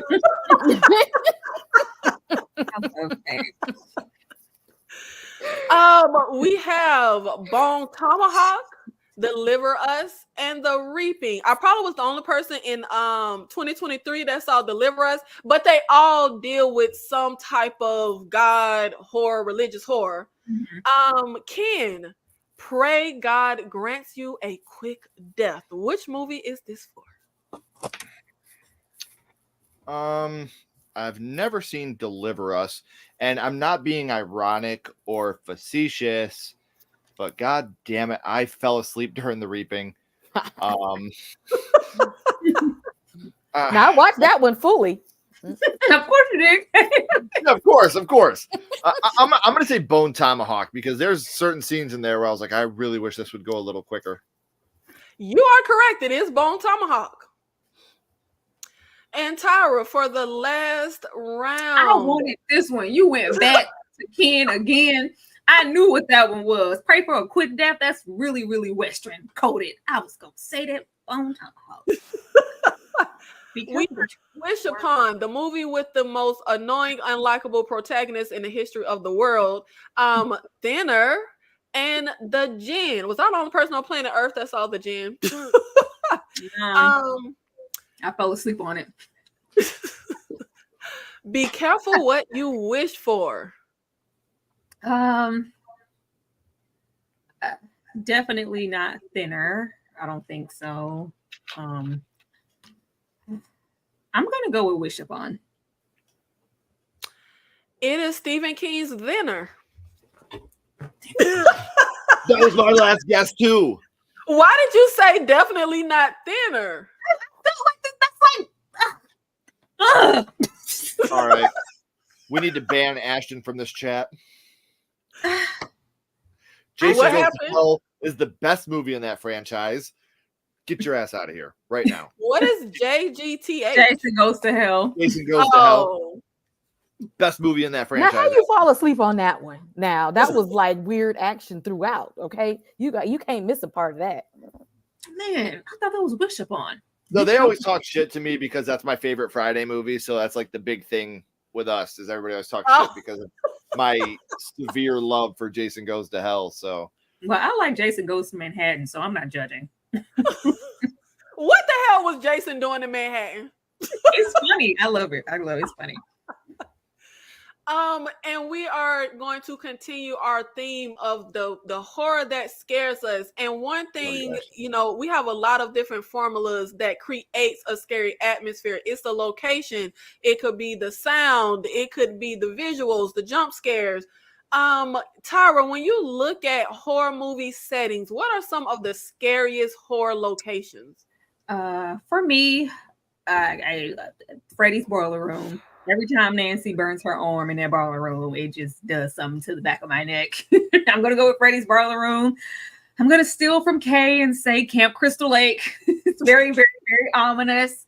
The house in the Changeling, when that ball like rolls down the stairs in the Changeling, yeah, that's always a moment.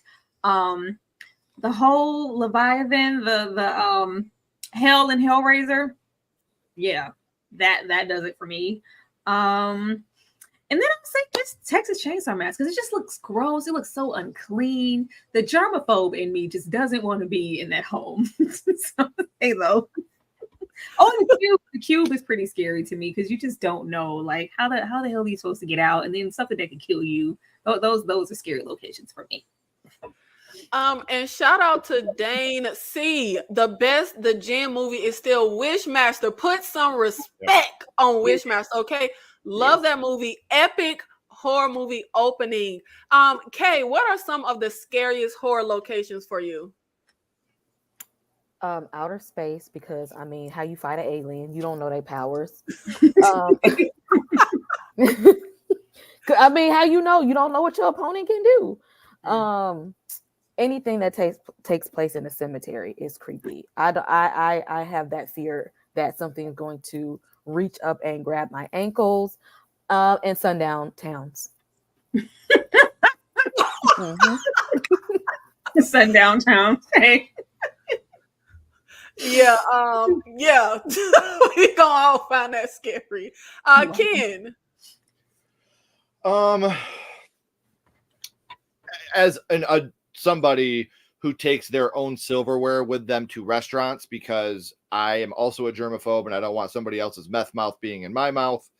I'm gonna say the bathroom from the original Saw. I think that was pretty gnarly. Anything like buried, like where you're buried alive, like inside of a coffin or something like that. That to me is like, I don't know if that's considered a location. And then like out at sea, like, or like going down. What was that movie they just did with Catherine? Was it Kristen Stewart? Kristen Stewart, where they went down to the Mariana Trench. Love that movie. Like deep sea shit like that. Like no See, way. that's the same thing as outer space. You just don't know. You don't know. I'm gonna let you have your aliens. In space, no one can hear you scream, Kay. So I'm gonna let you have that, and I'll take the bottom of the ocean. We'll go on different spheres. We're gonna mention that non-gated property in Pet Cemetery as an honorable mention, because that scares the hell out of me and my kids. Like, put a fence around their property. That's why I say any cemetery, pet, human, any kind of graveyard, I can't do it. Not the non-gated property time. Yeah, because why? Jesus.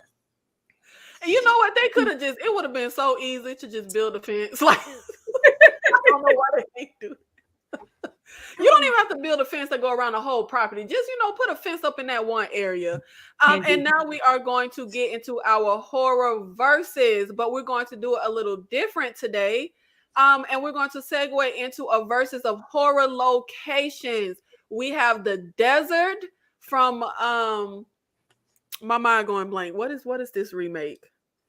The Hills Have Eyes, and we have the ship / middle of the ocean from Triangle. Which location would be scarier for you to find yourself in, Ken? The desert? Triangle. Ken has his hand up. Triangle. Yep. Triangle all day. Fantastic movie. So glad you brought it up. I don't hear enough people talk about it. If you like Triangle, you should really check out this other movie. It's out on Amazon Prime right now called Flashback. It has Maika Monroe in it. Another fantastic movie. But yeah, Triangle, such an underrated movie that nobody talks about. I love that movie. That would be absolutely terrifying to be on that ship. So Triangle for me. And see, there is a method to my madness. I want to talk about the movies that I don't hear a lot of people talk about in the horror spaces. Kay, which location would be scarier for you to find yourself in? I can't swim, so I'm not going to be on the boat. And I feel like because I ran track in high school, I could probably run away from Leatherface. So I'm going to be on the boat. Girl, where is Leatherface? You said you have the Hills Have Eyes. Have eyes, Kay. Oh, either way, I can run from them too. So either way, if it's land, I can run from you. I can't swim. So if anything got to do with the ocean, y'all can just go ahead and count me out. Kay, when was Leatherface in the desert? Is that a sequel I missed? But the area he live in looked barren like that. Ain't nobody else out there but him and his ratchet family.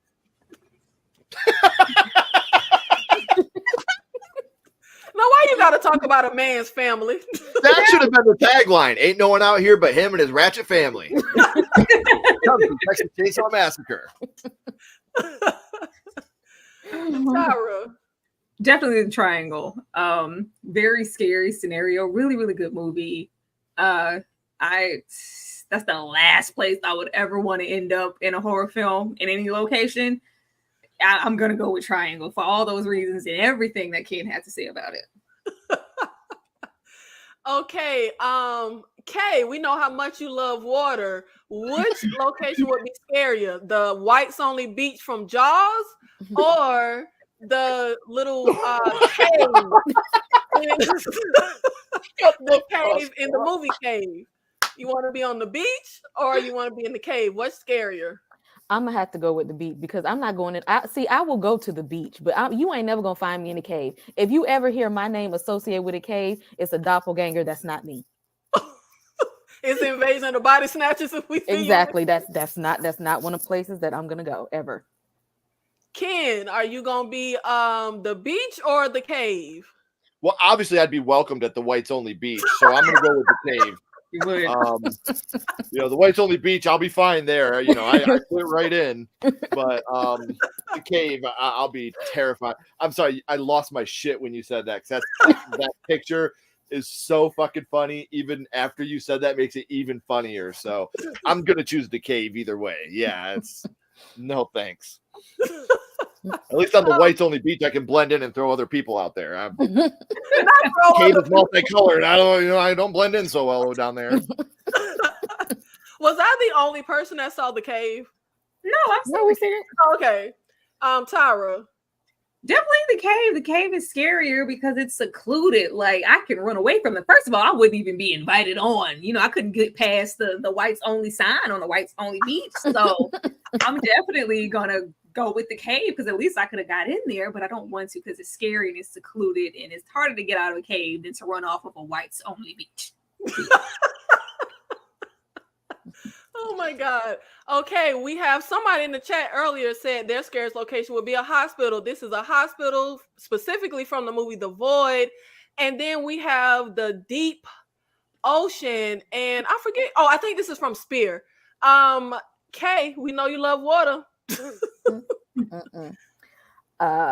Yeah, no, I'm gonna leave whatever is in the ocean down there. They ain't got to worry about me ever going down there to see what's there. I don't care at all. I'm gonna let them creatures be and live their life. So I would rather be at the hospital. Again, I can run.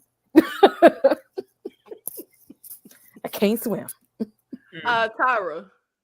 Oh, child, you said it's from Spear? That's from the shot is just from certain movies, but the location, a hospital versus deep ocean.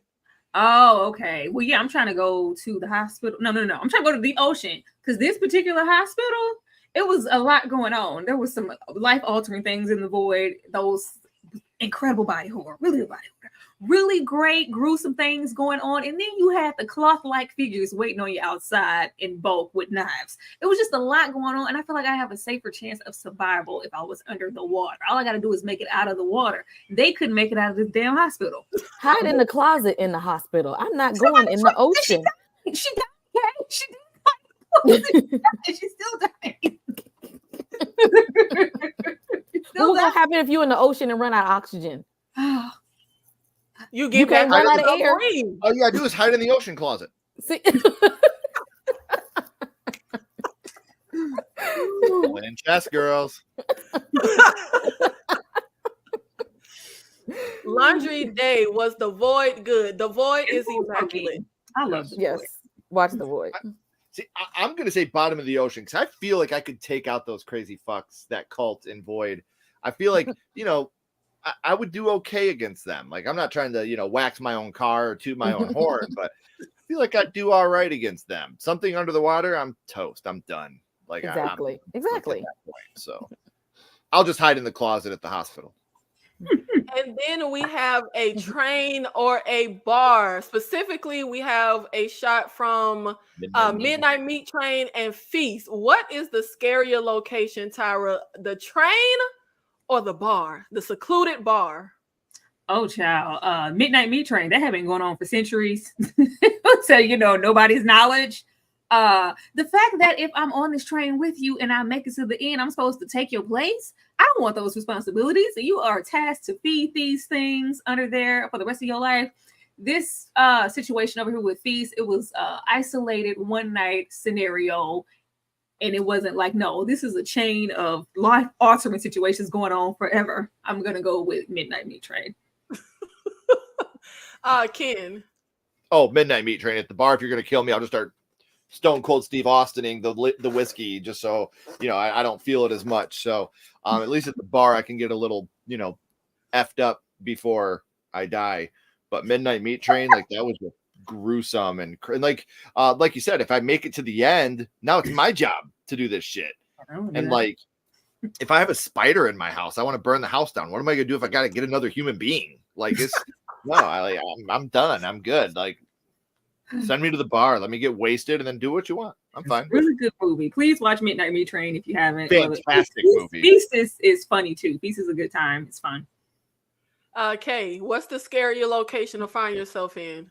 See, I always have to consider where I can run from. I can run out of a bar. I am not the last action hero. I'm not going to jump out of a train. So I'm going to have to go. Yeah, that would be the scariest for me. Not a horror, but shout out to the last action hero with Arnold Schwarzenegger. I still obsessed with that movie when I was a kid.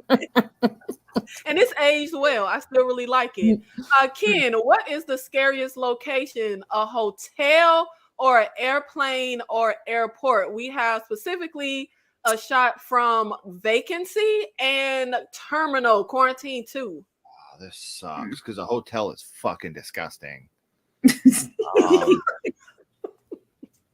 I mean, I don't swim just because like people are like, hey, come swim in my pool. I'm like, hey, just piss on me and then dump chlorine on it. It's the same thing. I think it's disgusting. And then you go to a motel where people have laid in those beds and they haven't cleaned them and it's disgusting. They probably get like herpes simplex 7 or some shit from a motel.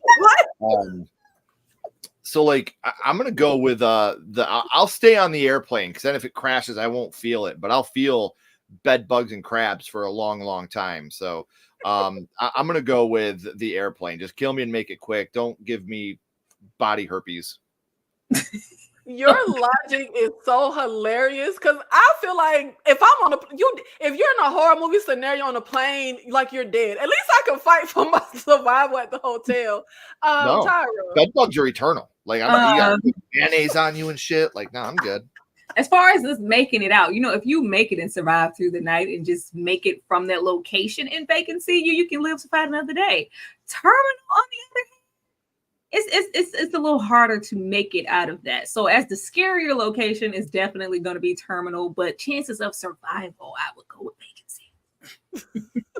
Okay. I'm going with what I can run from. I can run out of that hotel. I can't run out of the plane. I'm not even going to jump out of the plane because if we jump out the plane, we're going to be in what? Water. Can I swim? That's going to be a no. Enjoy those scabies, Kay. Hope you can outrun the scabies. Oh, gosh. I don't know if I was the only person, but when I was a kid, I used to always say I will never get on a plane without a parachute just in case it crashes. I don't know why I thought that was like brilliant. I used to always wonder why people don't just take a parachute on the plane in case it crashes.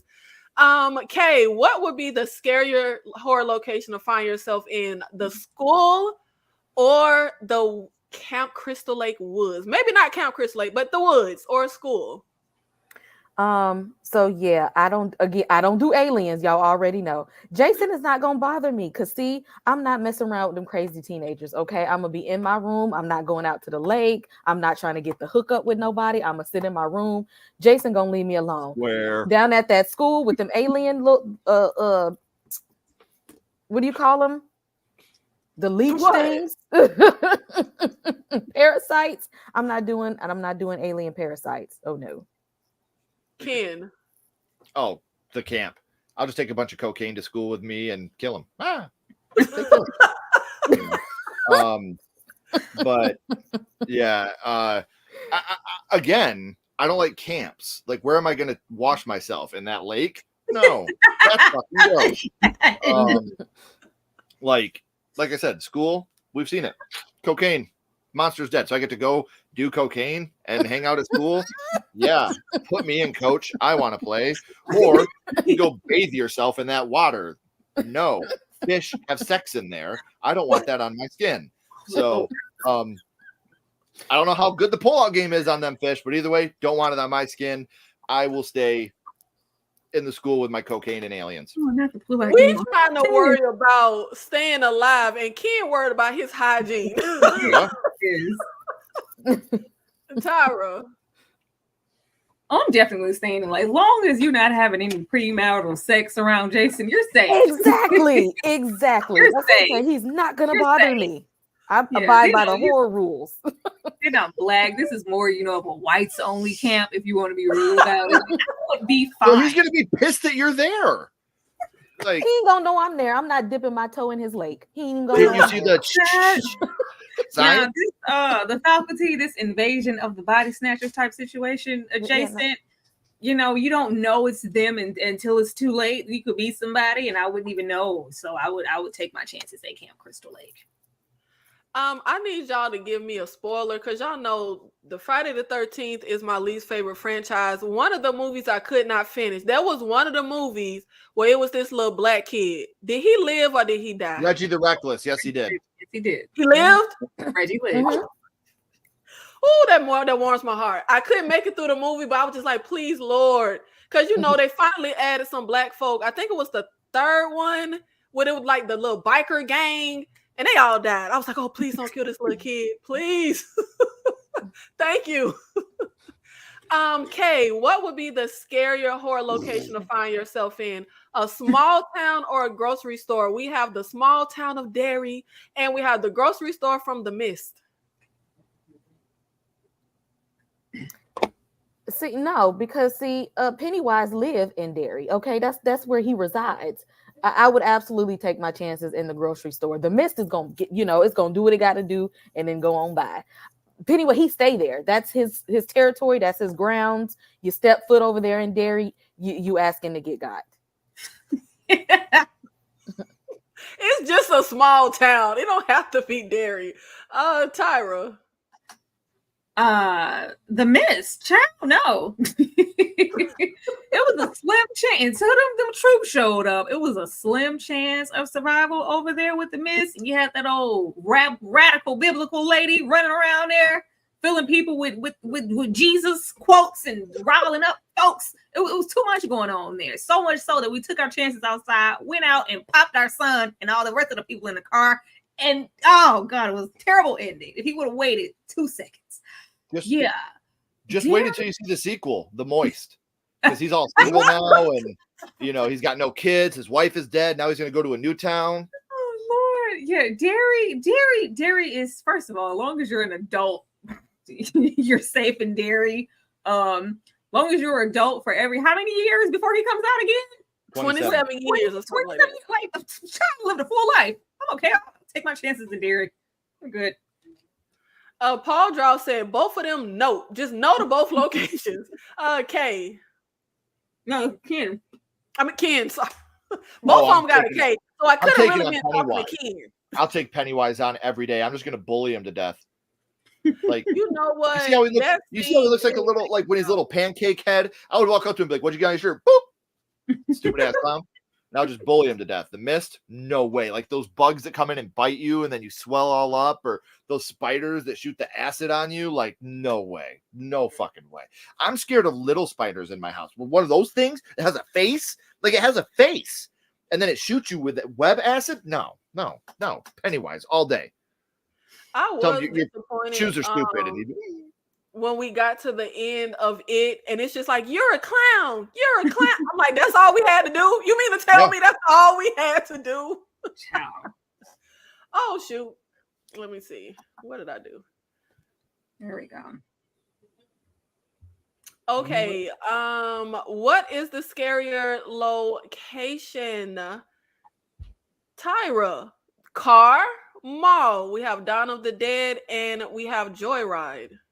Dawn of the Dead mall. We already in here with the infected, and she carrying that baby. We had lost already. You got the stupid girl there running out to grab dogs. It's a very scary location. We're very much so outnumbered in Dawn of the Dead. So even though I think those zombies were more so on the were they slow still? I think they were fast. No, they were running.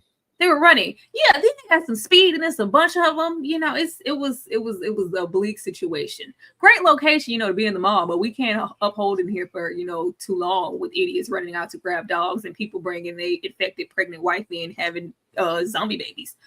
I'm gonna say Dawn of the Dead. Yeah. Ken. I'm gonna stay at the mall.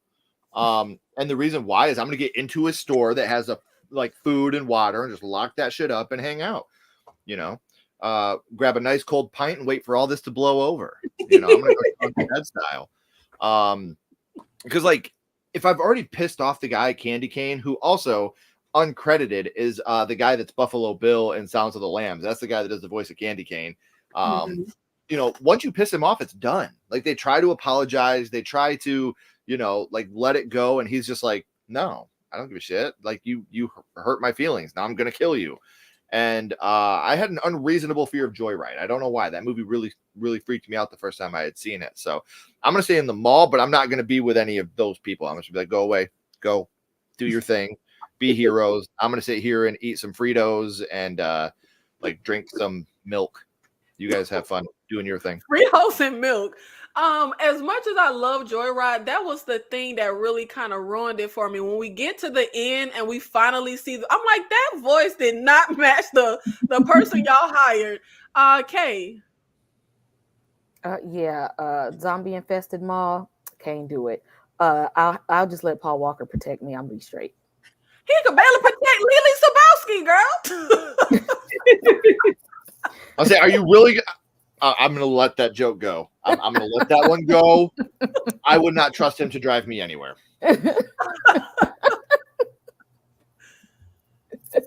Do not do my boo like that. Don't do it. Yeah, she loved Paul Walker almost as much as the people under the stairs. I know. I love Paul Walker too. He's fantastic, but I'm going to stick beside him. take my chances walking. Tyrone, what? Yes. What would be the scarier location to find yourself in? The haunted house, we have haunt, or stuck inside of a game, which this is from Escape Room. Oh, definitely the escape room, because they were way too trusting and tolerated way too much in the hunt before it was like, oh, is this real? Like, I don't, baby, you got one time for me to come somewhere and for you to tell me you taking my phone. For what? Why? Yeah, I'm just your phone and your keys. You got to put all your information. No, it was too much. Definitely the escape room. Like, unless you could figure out whatever conundrum they have going, you're dead. I'm going to say escape room. Yeah, I don't ever want to have to be in a horror scenario where I gotta like use my brain, like smarts and like no, like I'd rather just have to use my brain to like get out, but not like figure out puzzle. Oh Jesus, I'm dead if I gotta figure out a puzzle. Kay. I'm gonna take the haunted house here because I'm just gonna get somewhere in the corner and hide. Yeah, it's their haunted house. Like if they don't know I'm there. Because see, with escape room, they keep putting you in different locations and stuff. You got to keep moving around and whatnot. If I get in one little place and hide, I'm gonna be fine. Ken, I'm gonna say haunted house too because I'm dumb. I could not figure out an escape room. We tried one. I kept pushing the button like help. They're like, you just walked in. I was like, help. I don't get it. Help me. Now hold on. As a caveat. Is this Team Sledgehammer? Is my wife, is Ashley with me in this? You want her in the horror situation? Pull her on in. Escape room. She's smart as hell. Like, Ashley is so goddamn smart. We're going to win. Take her with me. If it's by myself, I'll take my chance at the haunted house. If Ashley is there, we're doing it. Thank you. Okay, he want his. Well, you heard that, Ashley. You're gonna have to risk your life. You can't be home safe and sound. Ken won't try. She did want me to tell you guys. She's really like. For those of you that don't know, Ashley is the other half of Sledgehammer Horror. She couldn't be here tonight. She's a respiratory therapist. She got called into work. She's a real life superhero on top of being beautiful and smart and funny. And but she really wishes she could have been here with you guys. You better hype up your wife. That's what I'm talking about, Ken. You better hype her I up. found a woman in high school that wanted to like put her lips on mine. So I was like, I'm gonna make this so if you want to leave me, like you got to get a lawyer, you got to spend money. Like you better just. I look like Mr. Tumnus. Like the fact that I was able to score Ashley, like that was a fucking miracle in and of itself. That's like biblical size miracle. So I was like, you ain't going nowhere. How do I follow her like a little brother's friend on your leg? Like, no, stay around. Please, you're perfect. Don't leave me. Shout out to Ashley, the other half of Sledgehammer Horror. Yes. I bet you he wouldn't leave her like old boy did.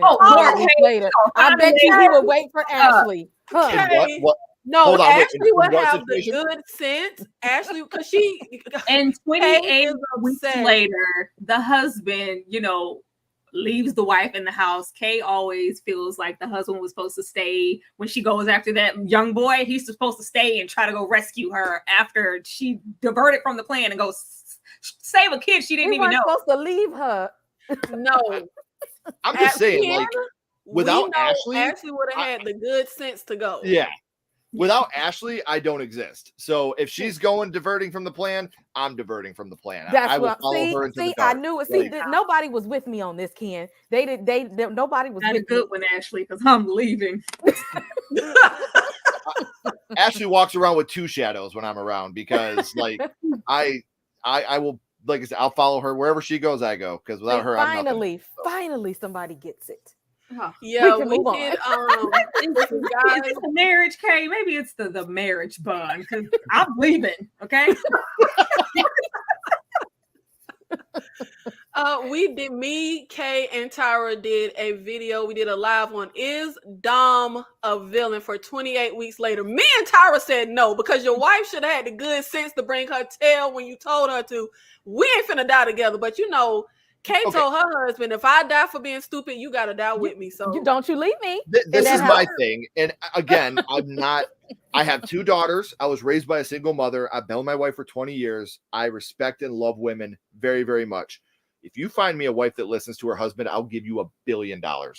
I would tell Ashley, let's do this. And she'd be like, yeah, okay, cool. Remember that time I told you to fold the fitted sheet? Fuck you. We're going this way. No chance she's going to listen to what I say. She's going to be like, Ken, I know you. You're dumb. Follow me. And I'm going to be like, that's fair. Let's go that way. Because you're right. I can't fold a fitted sheet. Oh my God. I don't think anyone folds fitted sheets. Kay, which horror location would be the scariest to find yourself in? We have a police station from Let Us Pray, a great horror movie that I don't really hear people talk about, and a haunted house. We have the haunted house from The Conjuring. The police station has weapons. I'm gonna go there instead. Mm-hmm. I'm surprised you didn't say something about running. Tyra.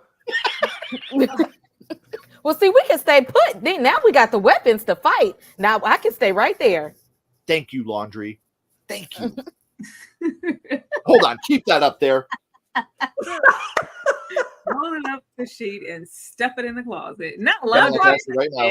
and roll up every time Ashley's like, did you fold that fitted sheet? I'm gonna be like, that's why I said, who folds fitted sheets? I've never folded a fitted sheet in my life. Ashley is a goddamn magician. She folds it like this and it's a square. And I'm like, how? What did you do? Like, did you sell your soul to the devil for fitted sheet like powers? As long as you tuck the corners, you can fold a fitted sheet. Oh, for fuck's sake. It's the most unrealistic thing I've heard today. Damn. We lost Ken because of the sheet. I'm gonna go with The Conjuring. I guess, Ken, I guess you don't want any sheets, so you're gonna go at the police station. Yeah. Yeah. Little kid ghost clapping in my face. No, fuck out of here. I'm gonna go to the police station. If you guys haven't, I highly suggest Let Us Pray. It has the guy in it from Game of Thrones. That was our horror versus the scariest horror locations to find yourself in. That was fun. I like that. Yes, it was. Y'all funny. And now we are going to get into some lesser known scary horror movie gems. Some of the gems that you find that are pretty terrifying that you don't hear a lot of people talk about. You know, we always trying to put y'all on to some good horror. Tyra, I know you got us some good horror gems, baby. Come on, give it to us. I mean, I should hope so. I don't think a lot of people have seen Clown. I thought Clown was ridiculously good. If you could take the clown trope and make me interested in it again, I thought Clown was really good. The Autopsy of Jane Doe, I don't know how many people have seen that. I don't hear a lot of people reference that one, but I think that one is awesome. We're gonna go back with a little blaxploitation. Ganja and Hess, the 70s vampire movie. I don't think it gets a whole lot of praise. It's never mentioned like in any vampire conversations. I think that's a dope movie. Another 70s movie. Let's Scare Jessica to Death. I think that's what it's called. Really great. One I made you watch, Contracted, that I don't know if you liked it or not.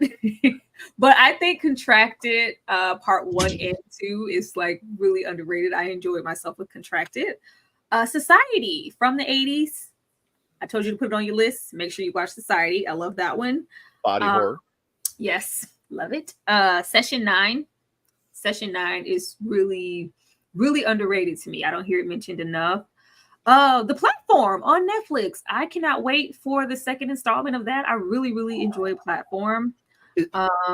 Was that the foreign movie where they're going on the elevator? Oh man, great choice. Good for me. And another, I guess, kind of foreign one. It's a alien film. Sorry, Kay. Sputnik. Sputnik was really good. I really, really enjoyed Sputnik. If you have not seen Sputnik and you love movies like Alien, please go watch Sputnik. And Hatch. Hatch was great.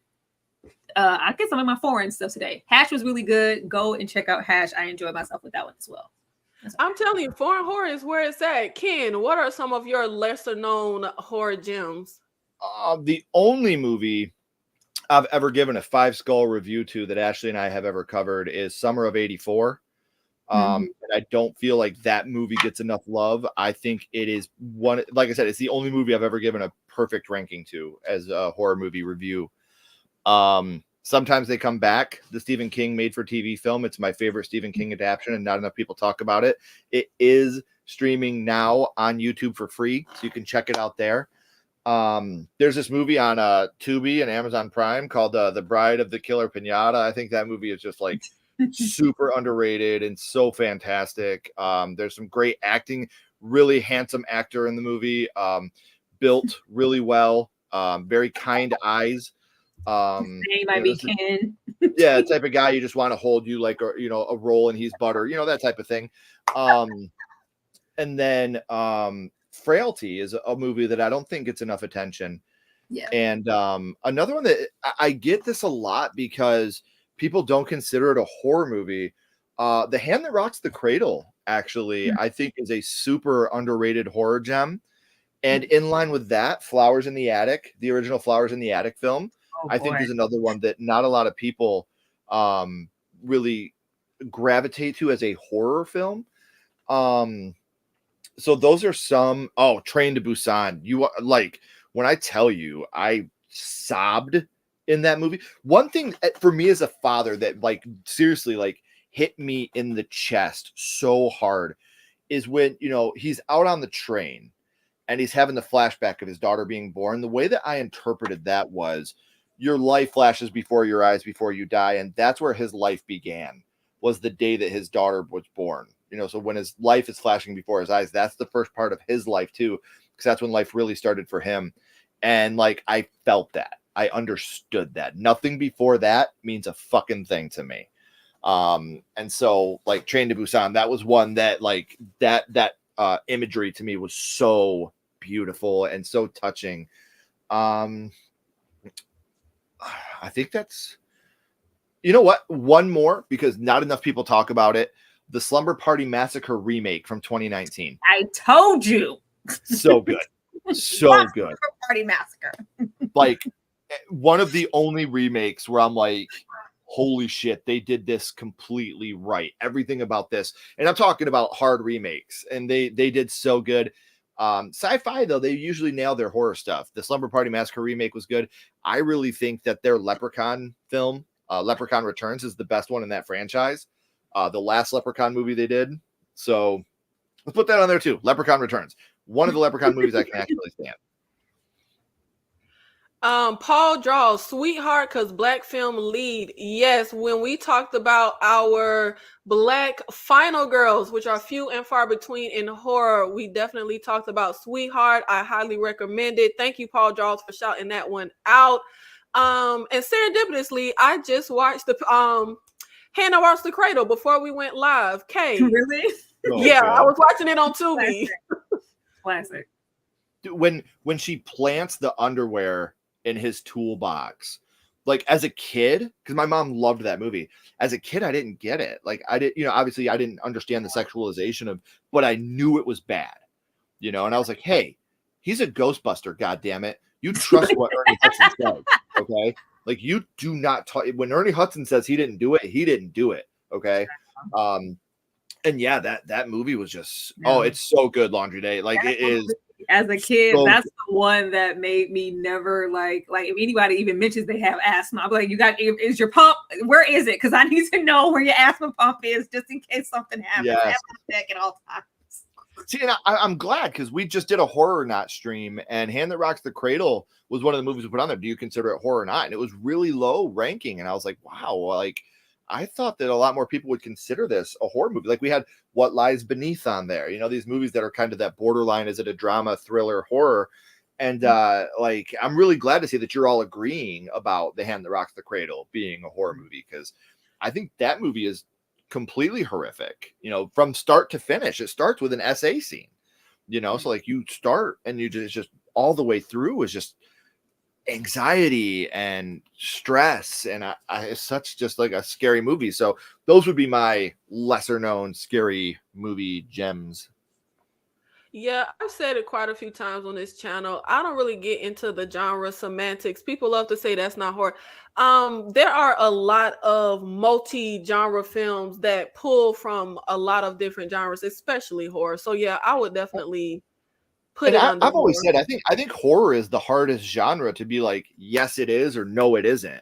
You know, like what makes a comedy? Well, am I laughing? Am I feeling funny? Like that's a comedy to me. What makes it sci-fi? Is it futuristic or spacey? You know, what makes it horror? I don't fucking know. Like I said, the scariest scene I've ever seen in my life is the Large Marge scene from Pee-wee's Big Adventure. Don't consider it a horror movie. It has to have blood. You ever watch ER? You know, like there's so many different things that it's so hard to encapsulate what makes a horror movie a horror movie. And I think that's what doing stuff like this is so amazing, because we all have differing opinions. And if we all agreed, there'd be no reason to do this type of stuff. I wouldn't have met 2 new friends tonight and got to work with a friend that I've worked with a couple different times. So I love the fact that we get to do these things and have these conversations about what horror means to us in comparison to what it may mean to you guys. You know, watching Get Out is a much different experience for you guys than it is for me.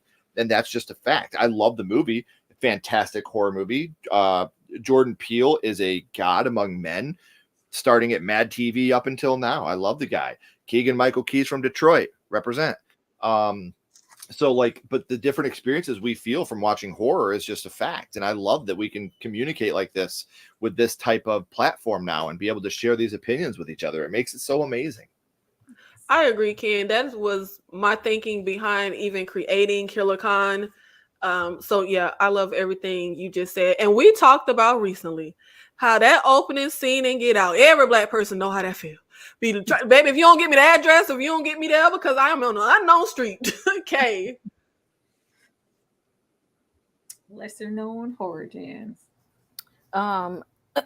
It's now this one is a foreign film I did watch. We talked about it a little bit yesterday. Terrified.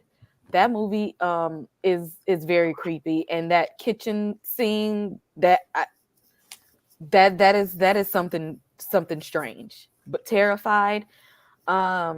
There's a movie, and this might not be scary to some people, and I may or may not be getting the name right, but it's called Awake, I think, and it's about Hayden Christensen is in it, and it's like this guy has surgery, but the anesthesia didn't work all the way. Terrence Howard is in it, yeah. Mm-hmm. And so it's like he's pretty much like he can't move, but he's still conscious. Yeah. Yeah, that was very, very disturbing to me. Also, what is it? The Host. That one is on Shudder. That came out during the pandemic. That movie was a bit kind of creepy to me. Host or hosts with an The S? Host. Is it the one where they're all on Zoom? Yes. Mm. That is a good one right there. So yeah, those would be probably my top 3. Like, in addition to the things that you've already said, I would just throw those 3 in there. I hope y'all been taking notes the whole stream. Y'all got some good stuff to add to your watch list, baby. Yeah. Miss Lisa with the $5 super chat. Thank you, Ma. Love the conversation. Horror is my favorite genre. I've never met anyone who loved horror as much as me until this platform, except Nikki. Yes, I have said on my channel before, Me nor my mother have never met anyone that loves horror like us, that's into horror, that's a movie buff. Never, ever. We're the Is only that two. genuinely that's your mom? Yeah. Yes. That's beautiful. That's beautiful. Yeah. That's awesome. Hello, Mom. That's so cool. Yes. And I would also like to say my mother is ahead of her time because she saw John Carpenter's The Thing in theaters when she was 15, 16, and she loved it. And that movie bombed.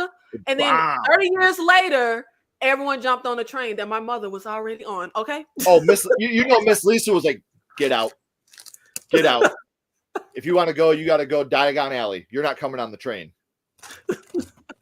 Yes, thank you, Mom, for supporting my channel. Thank you for the super chat. And for turning me into a morbid kid that loved horror movies.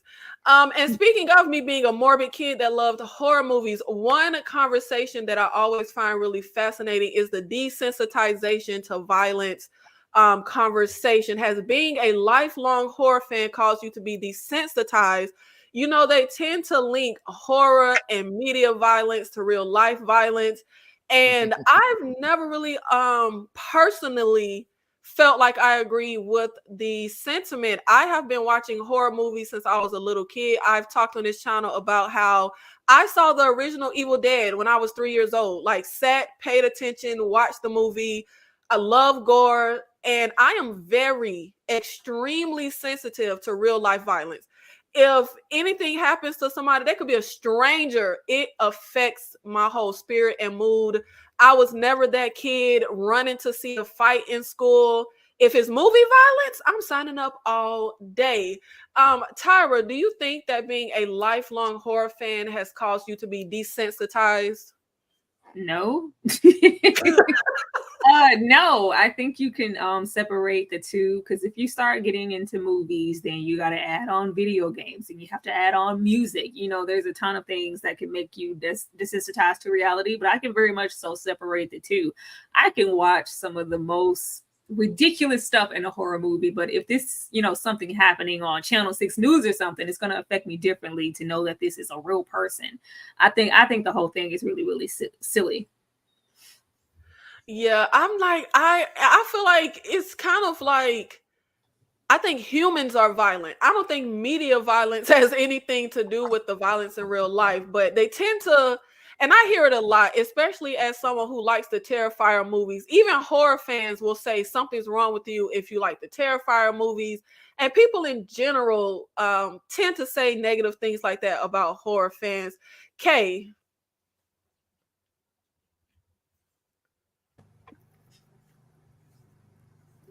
Oh, I was waiting on a question. I thought you was gonna ask a question like after the question. Kay, has being a lifelong horror fan caused you to be desensitized? Somewhat, in a way, desensitized, but I look at it as to the genres, I guess, to the subgenres that you like.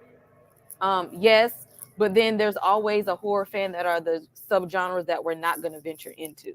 Like, I don't like body horror, so I'm never going to be desensitized to that. It's always going to make my skin crawl. I'm always going to be like, ew, I can't do stuff like that. So yeah, within your subgenres, you're probably going to be very desensitized. But when you venture out into the stuff that you just don't like the people that don't like the demon possession movies, or the people who don't like anything, you know, with SA and stuff, then you're still going to be affected by stuff like that.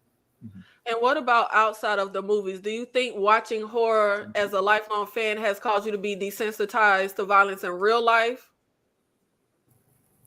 Oh, no, I'm scared of everything in real life. That's different. I'm scared of everything that live outside. I don't even like to be out there. I live in the wood, and I don't even like to be out there. I don't go outside after dark here. I don't know what's out there. You know what, Kay? It's so funny you say that, because I'm literally the same way. Like, I can watch I refuse to go to haunted houses in real life. I do not like real life trying to scare me, but I will watch the sickest movie, but don't try to scare me in real life. Like, I can't stand houses are fun. What's wrong with y'all? I went to a haunted house one time in my life, and I did not know them people could touch you. They was touching me, and I said, hell no, I would never go again. Oh I yeah, don't anything like in real it. life. No, I don't like when little kids want to pop out from behind a corner and say, I don't like to. No, do not try to scare me in real life. If we want to find out. I'm extremely sensitive in real life. Ken. All right. I am by no means a therapist or have any type of education in psychiatry whatsoever. But I've always felt like, because I get this question all the time, like, Ken, you have a 16-year-old son, a 12-year-old daughter, a 4-year-old daughter. When did you know they were ready for horror? They let me know. Hey, Dad, can we watch this? Hey, Dad, can we watch that? But along with that comes education. And I feel like as long as you have the education to go along with it, my daughter, my youngest, and my middle child, they went to set with me when we did Bride of the Killer Pinata. And they got to understand, like, we're laughing, we're joking, we're having fun. Bad things are happening, but, you know, it's just a movie. It's fake. When we watch a movie that really scares one of my kids, we'll watch the behind the scenes stuff. We'll watch it with some commentary so they can understand this is just a movie. This isn't real. And I feel like the kids that watch this stuff and get the education to go along with it are more grounded in reality because they understand there's a difference between real life and what I'm watching on TV. This stuff is not real. Real is different. I had a friend that sent me a video of the person that was shooting up the school in Tennessee getting shot and killed. And I was like, do not ever send me this stuff again. Like, ever. I don't want to see a human being get hurt. I understand what they did was disgusting and I'm glad they were taken out. I don't have to watch it. I don't want to see that stuff. So when it comes to even desensitization in horror movies, I think that a lot of what happens in your real life, like I said, I thought I was desensitized to horror movies. I lost my mom, who was my best friend. And then I watched The Dark and the Wicked and I was literally shaken to the core. So I think a lot of what is going on in your own life can form less of a desensitization to a movie that you're about to watch. So I don't think desensitization has affected me ever. I'm with you. I don't like watching videos of people breaking their legs skateboarding. Like, it makes me like watching Art the Clown saw a woman in half from Badge Up. I know it's not real. She's fine. She didn't feel that. She's good. She reproduced, I'm sure, like everything was good, but like, I couldn't watch that really happen to a human being. Yeah. You know, like, it would destroy me to know that was happening to somebody. So, I hate the excuse of they did this because they played Mortal Kombat, or they did this because they watched Friday the 13th. That's taking accountability away from a person that had a mental health issue that didn't get help. And that's because mental health is still taboo, with men especially. Like, don't be a bitch, you're fine. Like, if we took mental health a little more seriously, maybe a lot of these things wouldn't happen and people would get the help that they need to not hurt themselves or other people. Yes. Yeah, I agree with a lot of what you said. And I think about the fact that, and I do wonder, I mean, I don't ever want to procreate, child. I don't want to have kids. But if I did have kids, I started watching horror at an extremely young age. And I feel like the kids around me, they can't even sit still for cartoons. Kids fidgety, Right. They got a short I was literally very engaged. Like, I just loved movies from an early age, all kinds of movies. And I actually wasn't really into cartoons. I just really loved movies. And I kind of would feel like, well, am I not desensitized because I grew up just with a strong knowledge, like you said, of understanding that this isn't real, it's make-believe. But then I feel like some people, you like, everyone knows a movie isn't real, but somehow end up kind of affected in a different way. I think that comes down to a parent or guardian actually sitting down and having this conversation with them. Like, if you really do this, and again, it comes to mental health too. You got to know your children, you got to know your peers, you got to know the people around you. Some people, like I said, they have mental health issues, and this is not a slight at anybody, but if you don't get help, you wouldn't be mad at a person that died from cancer that didn't know they had it. Damn it, you had cancer, but it's whatever. Oh, damn it, you had depression, you had anxiety, you had bipolar disorder. It's an imbalance. They need help. And we don't take that seriously enough. And as long as you can get the education and you can get the help for any type of mental health issue that you may have, I feel like that is where a lot of the problems with violence comes from in general. Yeah, and this knowing your kids part is really important because my mother indoctrinated me into horror really early. And then I was the only child, and that was like our bond was movies. And then when I was a teenager, my little sister came along. It was no horror for my little sister. Like she is so scared. Oh my Lord. Goosebumps would have given her nightmares and had her up all night. So I do think it is knowing your child, what you introduce them to. But see, I can't play that game because I'm not about to watch Cinderella. My child gonna have to watch horror. So I don't know how I could do everything. You know, I have a 14-year-old and I have a now 6-year-old. They both love horror. If we have movie night, 9 times out of 10, they're picking a horror. So all of the little naysayers out there who like, oh my God, you let your kids watch? Yeah, I do. I joke a lot on this channel about my mother being a terrible parent because yes, people said that when I was a kid. Like, why would you let your child watch that? So yeah, your 6-year-old and the 14, and that's something else. Kids want to hang. Like if it's movie night with the family, the 6-year-old want to hang. Like I think when people hear horror, they think like, oh, you're just letting like. There are certain horrors I would never cut on for my kids, but we're gonna sit up and watch Hunt. We're gonna sit up and watch my baby's faves. He loves it. I'm really getting tired of the Freddy Night on Elm Street franchise. That's his go-to, or Chucky, or all of those. Like they love those things. And then my oldest one, it's free game. We're watching whatever. Like. Right. What are you talking about? They love it. First off, kudos to you for still doing family movie night because nobody does that shit anymore. Kudos to that. And for us, like my 16-year-old son, he's like, I don't give a shit about horror movies. Like I don't care. Like let's watch football. And then my 2 daughters are like, let's do it. I love this shit. So again, it depends on the child too. Like you have to, it's just like any human being. You have to know what they like, what they dislike. And if you force it on somebody, they're going to hate it. And then there was a line. Go ahead. Is there a line you would draw, Kate, when it comes to your daughter? Like you told us the last time your daughter likes all the frilly kid stuff, but is there a line you would draw when it comes to her horror movies? I feel like as a kid, I could watch anything. It would used to be funny to me. The only line my mother would draw is sex scenes. Child, my mama would really no, I could watch anything except something with a sex scene. Okay. Yeah, that was pretty much my mom too. We could watch any horror, but the sex scenes, we couldn't get that part. But horror, my daughter though, she loves Halloween, but the horror has to be fun. It got to be the fun horror. So she's in her fun Halloween horror phase. Now, the older she gets, she want to venture out into other movies like Us, But yeah, for now, she's good. Goosebumps, that is her threshold right there. Yeah.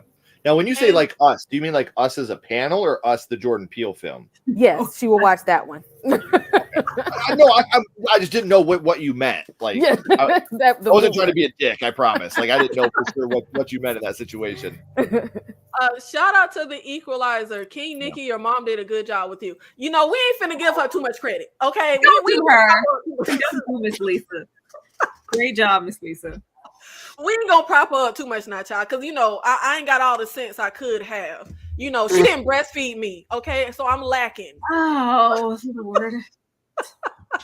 That's disgusting. Prove it.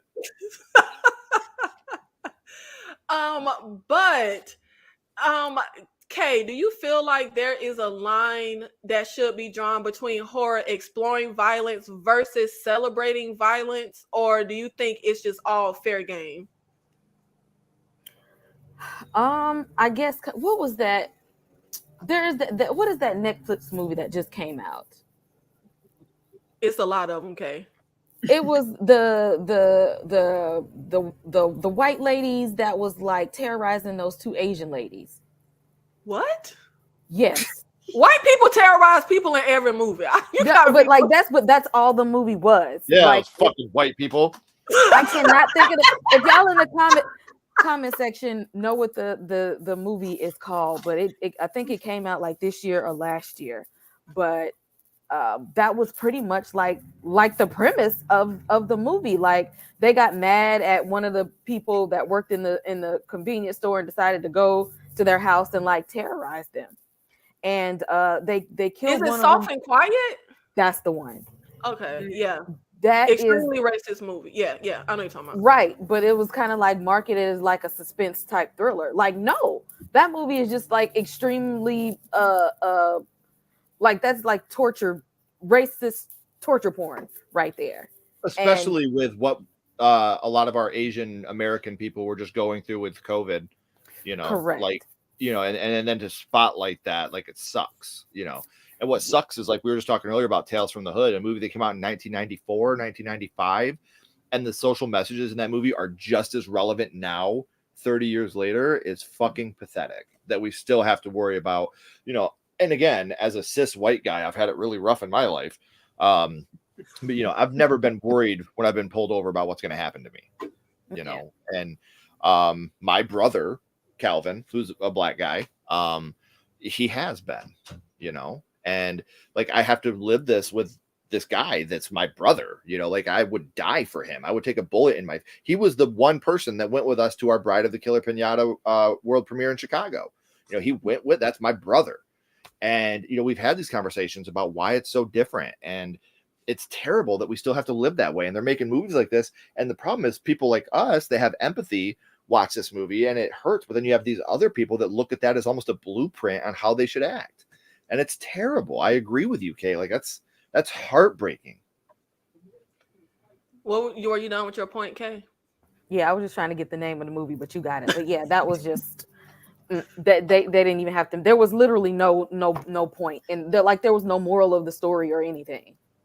Yeah, and we've talked on this channel about how diversity in horror, and how it irks me that when we do get black people in horror or a black horror movie, it always has to center racism, something racial. We talked about even The Walking Dead, how you had to have Merle brother be racist to T-Dog, and the only black character had to be named T-Dog when everybody else had normal names like Daryl. And even the upcoming horror movie with Brandy. I love Brandy, again, one of our few black final girls, but I hate that she's not in a horror movie. And guess what? It centers on racism. Like, I do feel like, who is the audience? Kind of like Ken said, like, especially when there's no real moral to the story. Like, right. It's kind of like we're just seeing racism just to see it. We're just seeing horrific things happen to people just to see it happen. Tyra, do you think there is a line between horror exploring violence versus celebrating violence that shouldn't be crossed? This is hard for me because I really like violent stuff.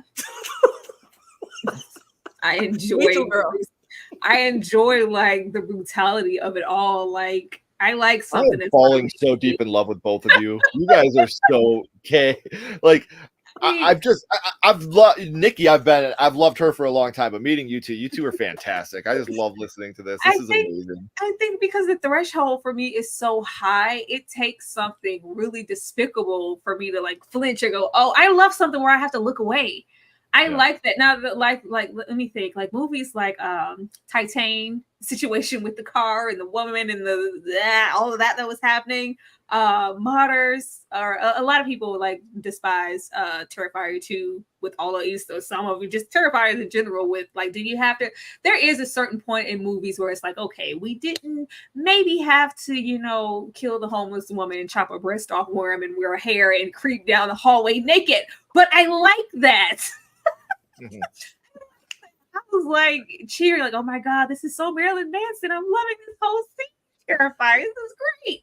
It's giving dope show, but that's the way our weird brains work. That's the way our weird brains work. But I can understand why some people would feel like, you know what, you really don't have to go that far. A lot of movies, they do tend to give overkill that's unnecessary, but I am one person who enjoys it. Yeah, because I feel like when I see, because I love to read articles and different stuff and hear how the people that are against horror, I don't know, am I the only person? I love to hear opposing arguments that, people that don't think like I do. And that's one thing they always say is, horror, you're just celebrating violence. But I honestly, I'm be honest, I feel like that Eminem song where he's like, hey kids, do you like violence? Yeah. I love violence and I'm fine celebrating violence in film. I feel like humans are violent. Like, that's why I was so confused when people were so appalled that Will Smith slapped. Like, really, he slapped someone and we're appalled? Like, we used to watch people fight to the death for entertainment. We used to stone people in the middle of like the town. Like, humans are violent. Like, that's what we do. And I don't know. I feel like I don't see a line between exploring violence and celebrating violence. I think fine, celebrate it. Like, it's cathartic. It's make believe. It's fun. It's not real. I think our threshold is high, Nikki, because I just watched Violent in Nature. I was like, oh, all right. This is violent in nature. I see it. This is violent in nature. I expected a lot out of Violent in Nature. When you put Violent in Nature in your title, I was like, oh, this is about to be gruesome. It was like, oh, okay. My least favorite movie of the year, by the way. Oh, I still haven't seen it. No, shucks. Hated it.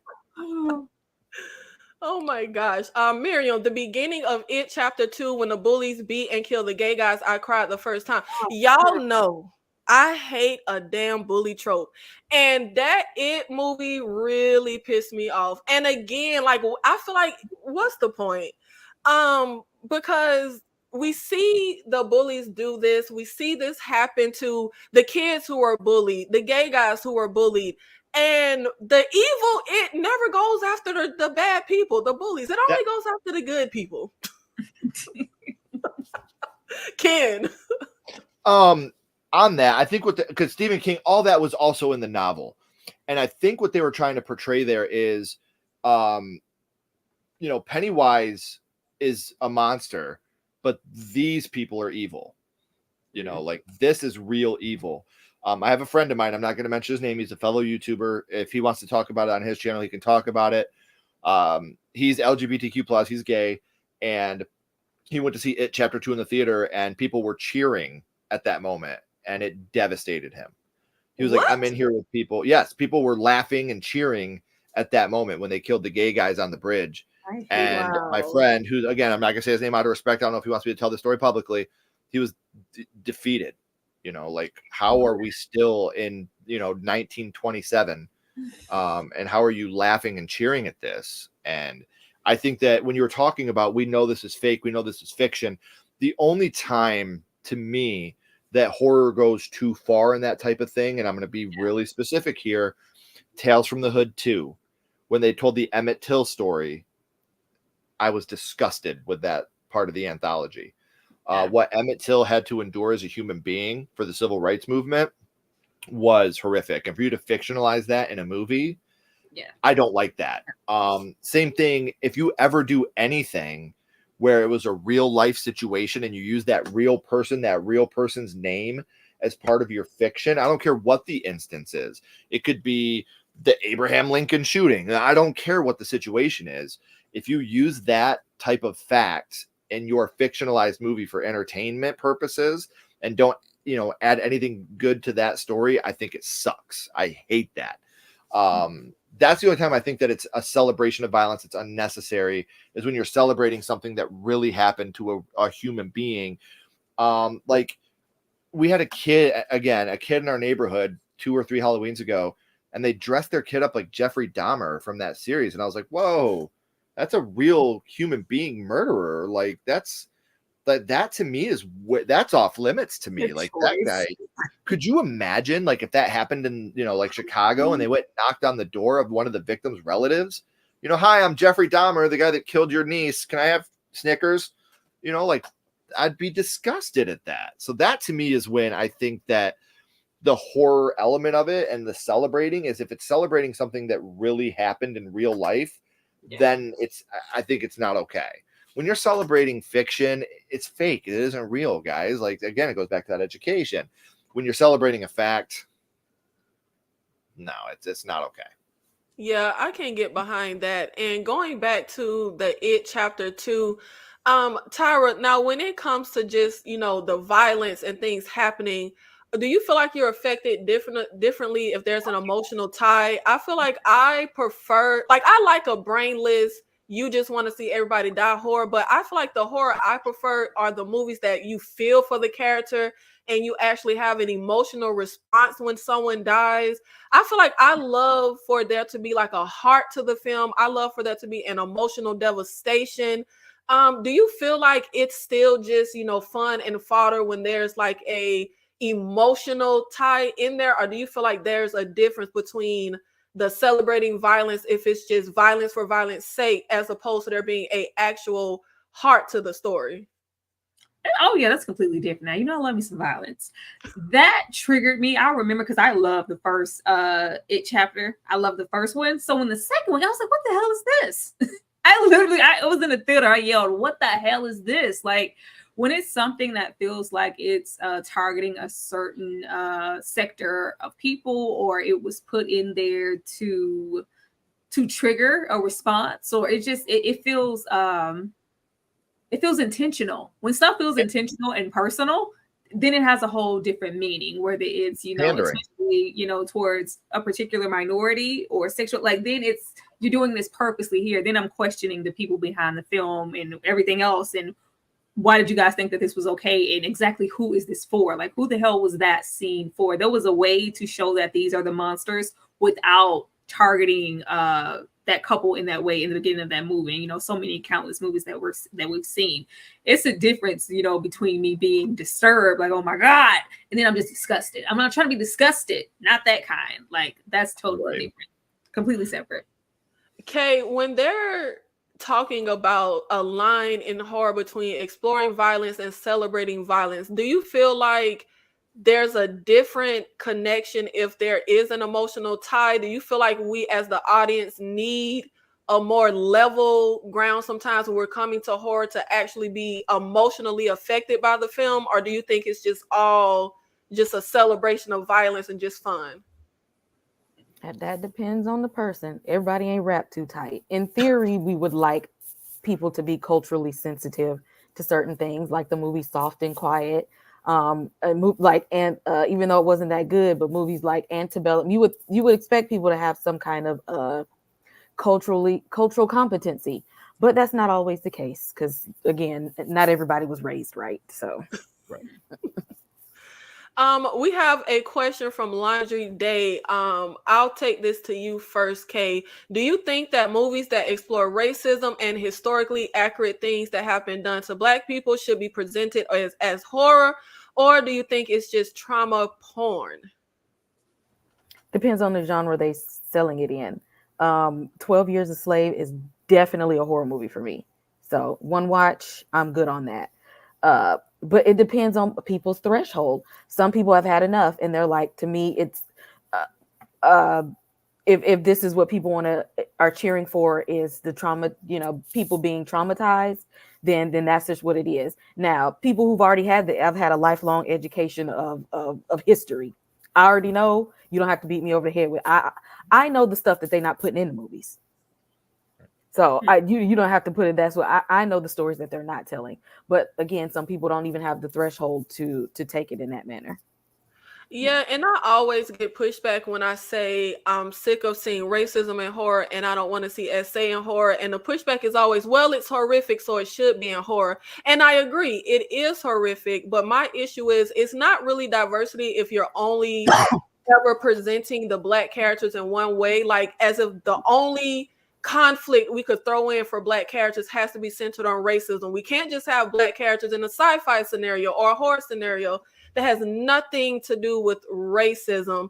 And I'll say, Laundry Day, I want to say it's presented as trauma porn because I'm going to be honest, I feel like who's the audience? I feel like, hey, I've had my history lesson my whole goddamn life. Like, I don't need your movie to tell me any history. As a matter of fact, just like Kay said, I know more than the movie is saying. I grew up Black in the South. Like, my grandmother had the first integrated salon in her town in Tennessee. Like, I have looked. And I feel like in these movies, who is it for is the thing that always gets me. And I feel the same way with SA and horror. For me, SA in horror, and I've said this before, is filmed in a way that's tantalizing. Like when you get I Spit on Your Grave, the cover photo is literally the girl half naked with her ass on the deck. Like, that's not showing me that the R word is horrific and devastating. It's showing me that you're making this tantalizing. When you have a graphic R word scene and you're focusing on the woman's breasts and her pretty face, and no, I'm gonna say yes, horrific things belong in horror, but I think there's a way it should be framed to make it clear on what statement your film is trying to make. Tyra, did you want to chime in on Laundry Day? Do you think that movies that explore racism and historically accurate things that have been done to Black people should be presented as horror, or do you think it's just trauma porn? Oh, child, that's trauma. It's been trauma porn for quite some time. Oh Lord, it's very disturbing. I get that people want to reflect on history or may even want to go back and venture into slaves or just slavery in general. But there are so many other directions and stories that you could go. We just always get massa, whip, slave, beating. Like, why? Why? Why? Nobody wants to, guys, like, why? It's just, even with, I think that was, I don't know if that was last year or the year before with Will Smith, and he did Emancipation, and he self-proclaimed this is not a slave movie. Like, this is totally different. This is going to be about, the photo of the gentleman with the whips across his back and really getting into his journey individually. Then you watch it, I'm like, this is a slave movie. This is a slave movie. I really don't care to see any of that anymore. If you do want to go into that particular genre, it seems like you have to make it as gruesome as possible to get your movie funded. And then it's like the Oscar bait thing. Like, all those movies, they always get rewarded at the Academy. And, there are some great performances delivered. Like, the acting in 12 Years a Slave is great.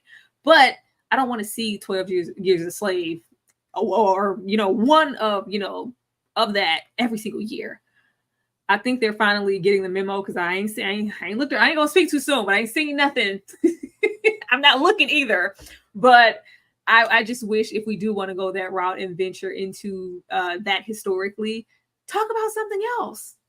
Talk about something else. There's so many different roads to travel with that era than just the beating part or the captivity part. Like, let's go somewhere else. Yeah, and I don't think they're getting the memo, at least not horror, because our upcoming Black horror movies and the ones we've gotten in recent years, whether it's The Angry Black Girl and Her Monster, whether it's The Legend of Johnny Jones, they all deal with Black people in the hood.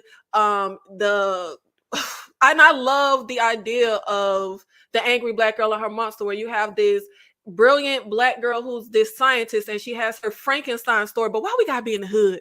Like, why the brother gotta get killed by the police? Like, and in the upcoming horror, The Legend of Johnny Jones, again, he's in the hood and he goes through a life of suffering and poverty, and so he turns into a serial killer. The upcoming one I talked about with Brandy, well, we have the racist mother-in-law, and like, I'm just like, baby, can we see Black people in another light?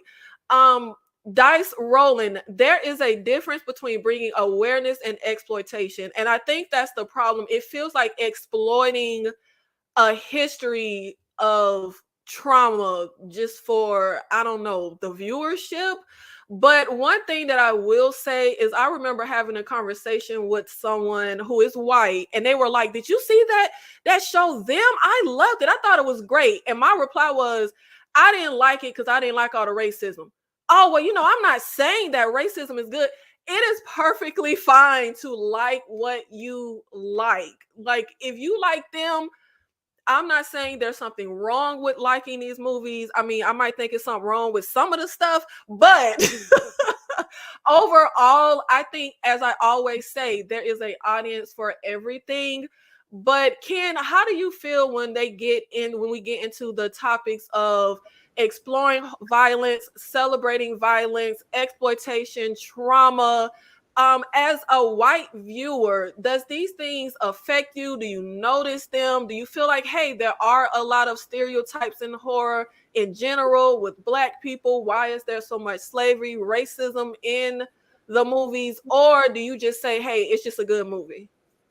I mean, yes, obviously. And like I said, I always tell people, like, if you want to learn more about that, please listen to people of color that do podcasts and YouTube channels, because they're going to be able to give you a much deeper dive into Candyman or Get Out than I am. I'll give you my honest review of the movie, but obviously, as a human being with empathy, I don't like seeing that stuff. It breaks my heart, because again, that to me is real life. That to me is somebody's going through that right now while I'm being entertained watching this, and that to me is where it sucks, like I was heartbroken at the end of Nia DaCosta's Candyman when the cop puts her in the back seat and he's like, you're going to say that he charged me, because I know that people have been bullied and intimidated by the police into doing such a thing. And as a white guy, what do I say to make it better? Either I'm pandering or I'm lying, so it's, yeah, sweet girl. And it's interesting that you bring up Candyman, the remake, because I got to clear something up. You know how you watch something and they be like the views expressed. Okay, look, I was saying in a previous KillerCon, we were talking about Black horror directors and writers and the hate that Nia Costa got when I forgot what film she was attached to, and people were like, "Oh, we're not going to watch it now." And I was praising Candyman. I don't think that Candyman remake is very good. I hate again that we had to go racial and we had to have the cops, and I was praising her as a director when it came to the Candyman film, but that story, I went down with the story because y'all know I don't like nothing. The thing for me though, like, because the thing that pissed me off, because, and again, anybody that watches Sledgehammer Horror knows this isn't lip service. I'm being completely genuine. I fucking hate the term woke horror. I hate it. I can't stand it. And I actually had somebody comment saying, the new Candyman movie was woke, and I was like, have you seen the original? Like, did you watch it? Like, it's the exact same type of story. There's literally a line that Helen says in the first movie that's like, black people die at Cabrini Green every day and nothing happens, but a white woman gets attacked and the police are here within 10 minutes. Those same things, those same topics are being explored in the original Candyman, and that to me is what is 30 years later we're still having to do it. That's what sucks. We should be, as a society, to the point where we watch those almost like a historical documentary because it's so out of touch now. But we can't, because people try to make something smart now. And, oh, that's woke. Even me. I did like Nia DaCosta's Candyman. I thought the movie was fine. I didn't think it was a great horror movie. I thought the cinematography of it was great. Yes. I thought the acting was phenomenal. I thought that they did a really good job paying homage to Clive Barker. Like, there's a lot of things they did that I thought were great. But then again, it's you're pandering. You hate your race. It's a fucking movie. Like, what are you talking about?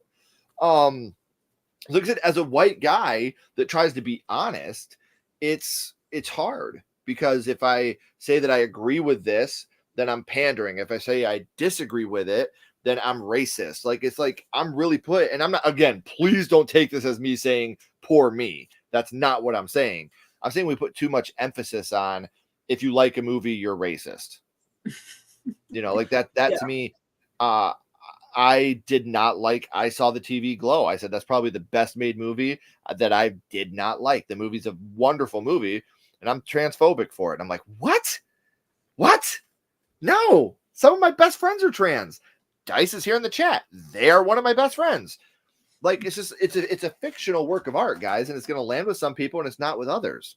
So that's the hill I'll die on. Like, me as a person, who I love, who I don't love, and it has nothing to do with creed or sex or race, Yeah, that's why I was trying to explain to the girl who told me she liked them. Like, no, babe, like you're not necessarily a certain thing because you like or don't like a movie. It's a movie and you're not going to like it or you are going to like it. It varies and it's really not that deep. Now, y'all know me and Tyra love some violence. Chop them up, rip them apart, blood and guts. But Tyra, is there a type of violence in horror that crosses the line for you? We know it don't exist, but humor us. I'm trying to make a line. Because horror for me is fantasy, it's escapism. Like, I don't go there for, like, I go to horror to have fun.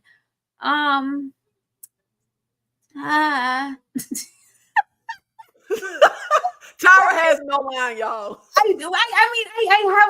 have a line, but it's like, it's okay to watch something and go, you know what? I really didn't like when they did that one thing there, and I'm not going to watch it again. But I feel like horror is the genre where you have the advantage to cross those lines. so many other genres have, the limitations for people to go, oh my God, that would never happen in real life. You don't have to do that with horror. You can do whatever the hell you want to do. And that's why I enjoy it so much. Like horror and violence and gore and body horror and just carnage, it all goes hand in hand. What is horror without some violence? Crossing the line, Tara is like, let me where? I mean, Tony, where? Because I know a lot of the limitation for some people are the more gruesome things or the SA type, horrors, but I don't mind those things. So I can't just be like, I mean, I guess like I can't even. I was going to say like, don't eat a baby, but I love Bram Stoker's Dracula. Eat the baby. I don't know. I don't know. I enjoy it all. Sorry. And guys, Kay Wi-Fi, y'all know Kay is out in the woods like a crazy person. Her Wi-Fi has dropped, so unfortunately we have lost Kay, but hopefully she can come back before we are done. Ken, is there any type of violence in horror that for you crosses the line? It's a tricky question because I would never say don't do this, because if you draw a line somewhere, you have to draw a line everywhere. But obviously for me, SA is one that I don't like, and extreme child abuse is another one that I can't watch. Like when you have a child like getting beaten, like it's hard. Jasmine just brought up Irreversible in the chat. Have you guys seen Irreversible? No. But those things aren't horror. Like Irreversible or the American Crime, where they have the girl captive in like the basement and they're doing all those violent things, but I think it's also like a true story also. Like those things aren't horror. So I shut Irreversible off. Yeah. Like that. King Nikki, I'm telling you right now, the SA scene in Irreversible is literally like a 10-minute shot focused right on it. Yeah. And it's graphic, it's brutal, and the camera doesn't break. It's a one cut. It's terrible. I had to shut it off. But you see what I'm saying? That's not horror. Like when I say certain scenes or scenarios in horror, it's different.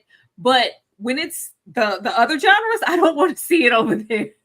See, and like I said, especially with that, like, give me 1 second, beautiful. Especially with like that type of thing, The Hand That Rocks the Cradle, that covered SA classy, if you want to see. You didn't see anything. We knew what happened, but we didn't have to watch it for 10 minutes. So like I said, when I see a child getting the shit beat out of him in a horror movie, that's something that I can't watch. But to me, like, I love you too. I'm happy. I'm doing great too. You go. I love you. Yeah, I would say that's the only line for me that I can't cross is the SA line. Like I feel like, and it's crazy. As a kid, my favorite movie when I was like 9 years old was Eye for an Eye with Sally Field and Kiefer Sally Sutherland. Fields. Yeah, that was my favorite. I was morbid, y'all. That was my favorite childhood movie, and it has 2 R-word scenes. And of course, as a kid, I knew what it meant. Someone forces someone, but I didn't have like an understanding of it. I just knew definition. And I feel like what really affected me, and it wasn't a horror movie, it was Boys Don't Cry with Hilary Swank. And it's the true story of a trans woman, and she gets assaulted, and it is a graphic scene. And I said, at that moment, I will never watch horror movies. That's what I'm saying. People leave. I can't do it. After I saw that, I said, but people lean into horror. Like this is where you're going to find the graphic stuff. All of the like intense graphic things are in the non-horror genre, and you would think it would be the opposite. The only thing I would be like, you know what? I'm not going to watch it in rotation. Is like A Clockwork Orange. I'm not going to watch that one in rotation. But like, and you're talking about Boys Don't Cry. Some of the sweetest, like Brendan Sexton III, he plays Tom in that movie. One of my good friends, one of the nicest guys you could ever hope to meet. And like you meet these people, and like I said, they're doing so many things in these movies, and then you're like, God damn it, you're so nice. Like, how are you able to flip that switch, and become this monster on screen? You get to it's that to me is what's so impressive, is the fact that they're able to do this. And anything like that, like you said, like I, as a kid, also loved Eye for an Eye. I loved at the end when Sally got Kiefer. I was like, that was great. But then as I got older and my brain, as a kid, you can put together death. You've experienced death. Unfortunately, some kids I can't say this about, but you haven't experienced anything with a sexual nature. Hopefully you never did as a child, please God. So you can't put together what an SA scene is because you don't understand that there's a pleasure and a pain that comes from that. So it sucks, man. Like having to grow up and realize how disgusting the world is. And Miriam, yes, I am so sorry. I did not mean to misgender the character. It was a trans man. I have not seen that movie since I was like 21. And I was thinking Hilary Swank was born a man and was a woman, but I had it wrong. The Hilary Swank character was born a woman and was a trans man. He was living as a man. So yes, I messed that up. And that whole scene was so heavy. Like, yeah. But I feel like I like pushing the limits when I watch horror. I like for my nerves to be tore up. I like to be on the edge. One thing I think about is I don't like, and it depends on how the violence is framed. It depends on the type of horror movie it is. Like I said, you have stuff like Wolf Creek that feels a little more demented. And then you have stuff like, Victor Crowley, that the violence feels a little more fun. Or as people say about Quentin Tarantino, who isn't horror, but people say he frames violence in like a fun way. But when I see something like Speak No Evil, where violence is done to a child, I hated that. But at the same time, I love that, if that makes sense. Like, I like to be kind of to the limit. I like to be affected if I'm watching something. So I do feel like, as much as I'm like, maybe we shouldn't cross the line, I'm like, yeah, cross the line. Like, tear my nerves up, get me to the brink. Like, I thought about Speak No Evil for weeks after watching that movie. If I'm coming to horror, I want to be disturbed. Speak No Evil, I thought about that movie for weeks after I watched it. I couldn't stop. Fun? Isn't that the fun part? Yeah. I mean, I was pissed, but yeah. Like, damn, dude. Like, he got out to take a piss and you sat there. Like, what are you doing, man? Kai Stories, that was another childhood favorite movie of mine. The Accused, another one with the hard R scenes. I used to like that movie. Going into depths. I was morbid as a kid, guys. I'm so sorry. But see, like, I don't want to watch those. I don't want to watch The Accused or the scenes from like Time to Kill. Like, I could deal with my horror. I'm gonna watch them, but it's not. I prefer, horror because it's escapism for me. I don't consider too much of it. Doesn't. It just does something else to me in the other genres. I don't want to watch it. Okay, well, we found a line for Tyra, and it's when you get out the horror genre. That's when the line. I don't want to watch that. I don't want to watch any violence against any children. Save them children if it's not in horror. Save them, baby. Now you be the main one screaming, "F them kids." In horror. Everywhere else, save your children. But thank you so much to the 50 people in the live that has stayed with us. This was fun. Thank you so much, Ken, for being here with us for KillerCon. Someone asked me recently, what is KillerCon? Killer Conversation. Because we're talking horror. But I am going to give each panelist the floor so you can tell the people where they can find you, what you have coming up. And I am going to start with Ken. Why don't you tell the people where they can find you? You can find us on YouTube at Sledgehammer Horror. This next Sunday, a week from tomorrow, we will be doing a panel at Fan Expo in Chicago. So come out and see us. In September, we'll be at Horror Hound in Cincinnati all weekend. Come and see us. And then in October, we will be at Scarefest in Kentucky. So come out and see us. Monday, we have our the big thing we do at Sledgehammer Horror, for those of you that don't know, we do a podcast called My First Horror Movie, where we bring guests on to talk about the first horror movie they watched and what it meant to them. Monday is our episode with Horror Chronicles, Sydney. We also do In Defense Of. You might have seen King Nicky on that, defending Winnie the Pooh, Blood and Honey. So, like I said, find us on social media and YouTube at Sledgehammer Horror.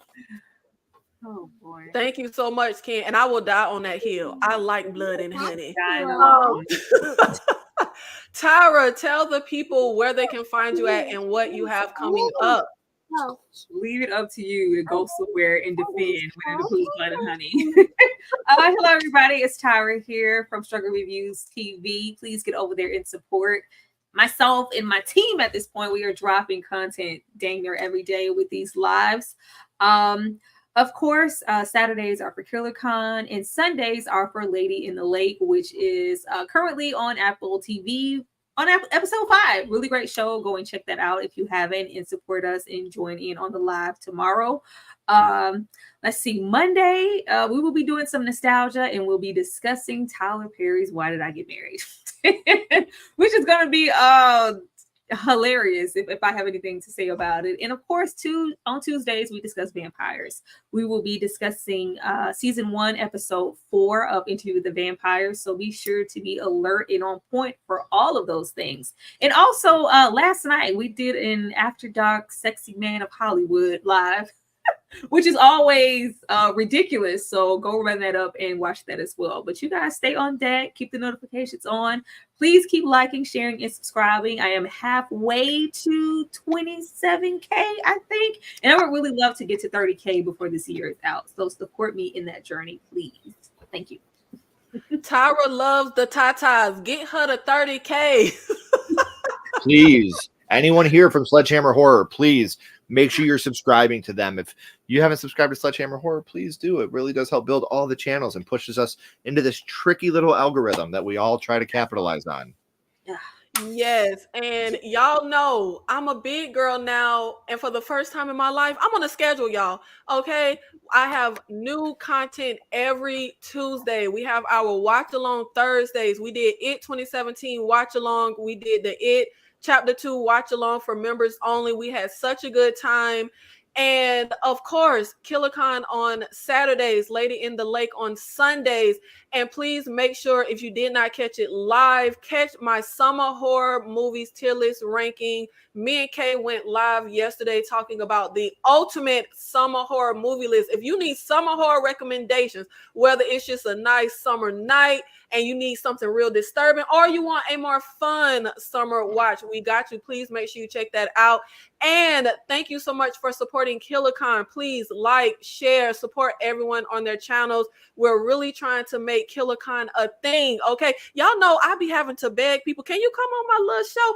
But you know, if we could get it to a certain level, they're gonna be coming to say, hey Nikki, can I come on your show? So thank you so much for supporting. And we love talking horror. We love seeing Black people in horror, Black people talking horror, because you know I get the crazy comments of, do Black people even like horror? Does horror even scare Black people? Yeah, we get scared. So I love to see it. Thank you guys. Yes, we get those comments. Yes. Yeah. So stupid.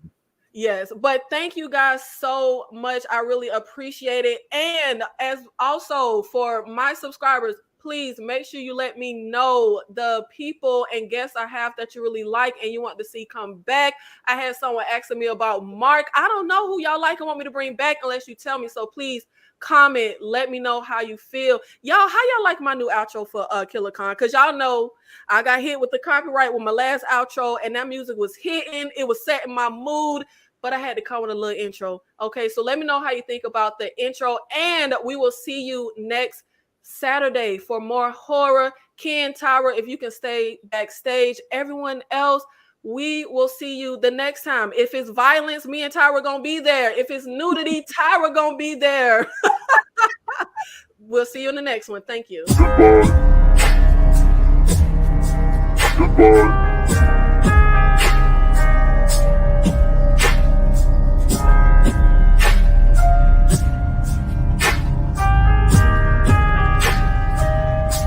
Goodbye.